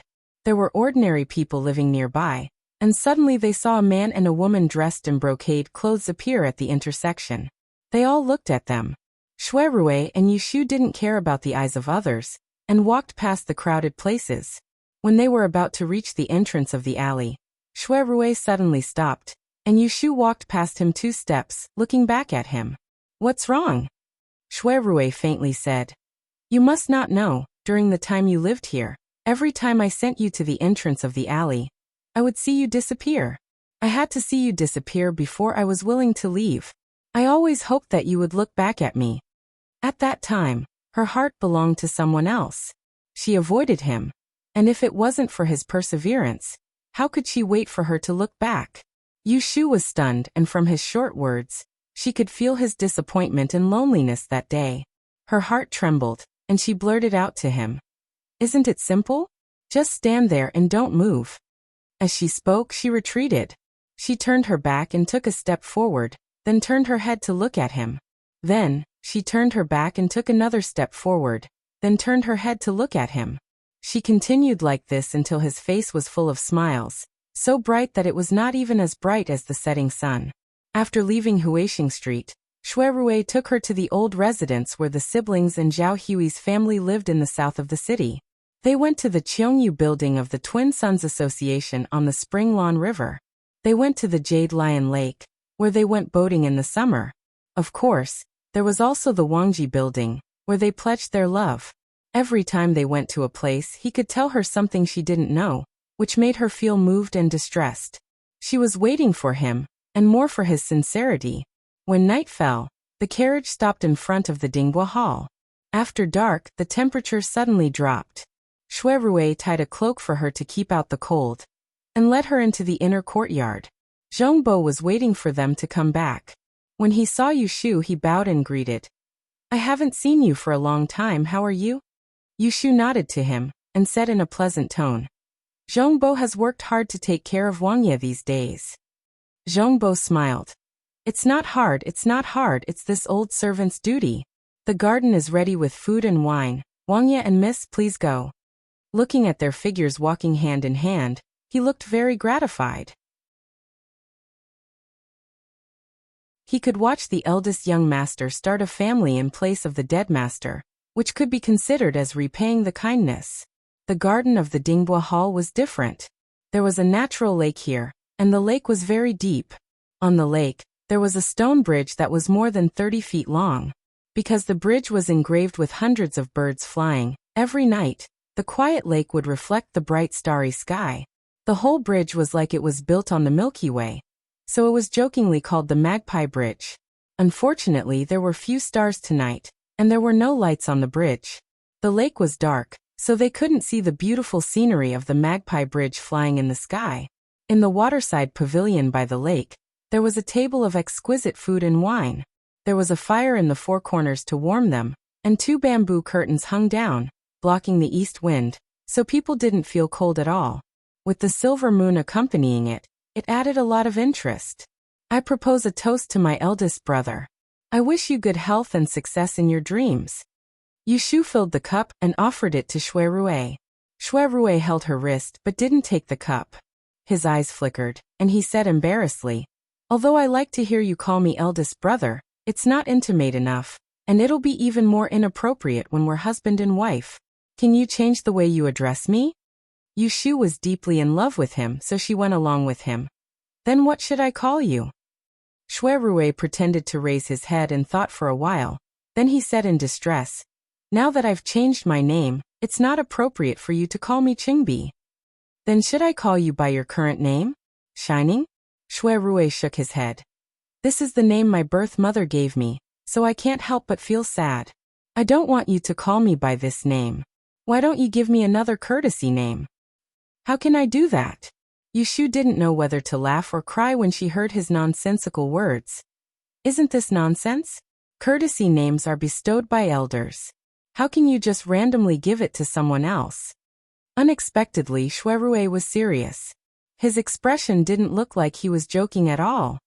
"My name is nothing more than a title to me, and it gives me no sense of belonging. You're the closest person to me in this world. You know my background, understand my past, and will accompany me for the rest of my life. I hope to have a mark with a different meaning, to be branded on my body, so that I'll never forget who I am no matter what. Ashu, can you give it to me?" Yushu was silent for a long time. She freed a hand and dipped it into the wine in the cup, writing stroke by stroke on the table in front of him. She joked, "You know that I haven't read much, and that I'm a commoner who can't even read a few words, yet you insist on making things difficult for me. Since you've given it to me, you can't change it even if you don't like it." Shuirui stared unblinkingly at her fingertips as she wrote a word neatly on the table. When he saw this word clearly, his frown relaxed, and a smile bloomed on his face. His dark eyes lit up like fireworks, as bright as the stars. Yushu softly recited, "A gentleman is like jade, like Jinyu. You is a beautiful piece of jade. Big brother is a man who values relationships and promises, and is wise and brave beyond compare. In my heart, you're the one and only gentleman, my husband." The word husband that came out of her mouth was exceptionally pleasing to the ear, and not only did it have a deeper meaning. Husband sounded like husband, and was clearly calling her Yushu's husband. It was full of affection, and it was very pleasant to listen to. "Good, from now on, I'm your husband." Shuirui held up her wrist and leaned forward to finish the cup of wine before taking away the empty cup. After that, he grabbed her wrist and pulled her up from her seat, and brought her into his embrace. After that, he turned towards the railing and embraced her flexible waist. He held her hand tightly as he lowered his head and stared at her face with deep affection. "Do you still remember that year at the gentleman's hibiscus banquet? I jumped into the bottom of the lake to find a hibiscus lantern made of real gold? In order to obtain a golden jade hibiscus, even if I couldn't publicly confess to you, I still had to let you see my true feelings. You definitely don't know, but I'm not a good swimmer. When I jumped in, I only had one thought in my mind. Even if I died, I wouldn't give you to anyone else. Fortunately, I did it in the end." The emotions that Yushu had been accumulating for a day, at this moment, like a crazily rising tide. She didn't know how to express her love. Just as she was about to open her mouth, she saw the dark lake behind him explode with a boom, and a dazzling red light burst out. Countless dancing sparks were like meteors, streaking across the silent lake surface. The sky was full of phosphorescence flashing from the opposite shore to the front. Countless red lotus lanterns were ignited on the lake surface, like a sea of flowers blooming under the moon. The Magpie Bridge in the middle of the lake appeared out of thin air. It was actually thousands of lanterns on the bridge, spanning across the Milky Way. The scene was so beautiful that she couldn't bear to blink, and then he stole her lines. "Life and death are separated, and we have a promise. I only wish to hold your hand and grow old with you. Husband." To be continued. That you're tuning in to the Li Mei's Sword of Destiny YouTube channel. We're so grateful for your support, and don't forget to subscribe to join us on this incredible journey through captivating stories. Your generosity through donations truly makes a world of difference, as it's the primary source of revenue that allows me to expand and enhance this channel for you. Thank you from the bottom of my heart for being a part of this adventure.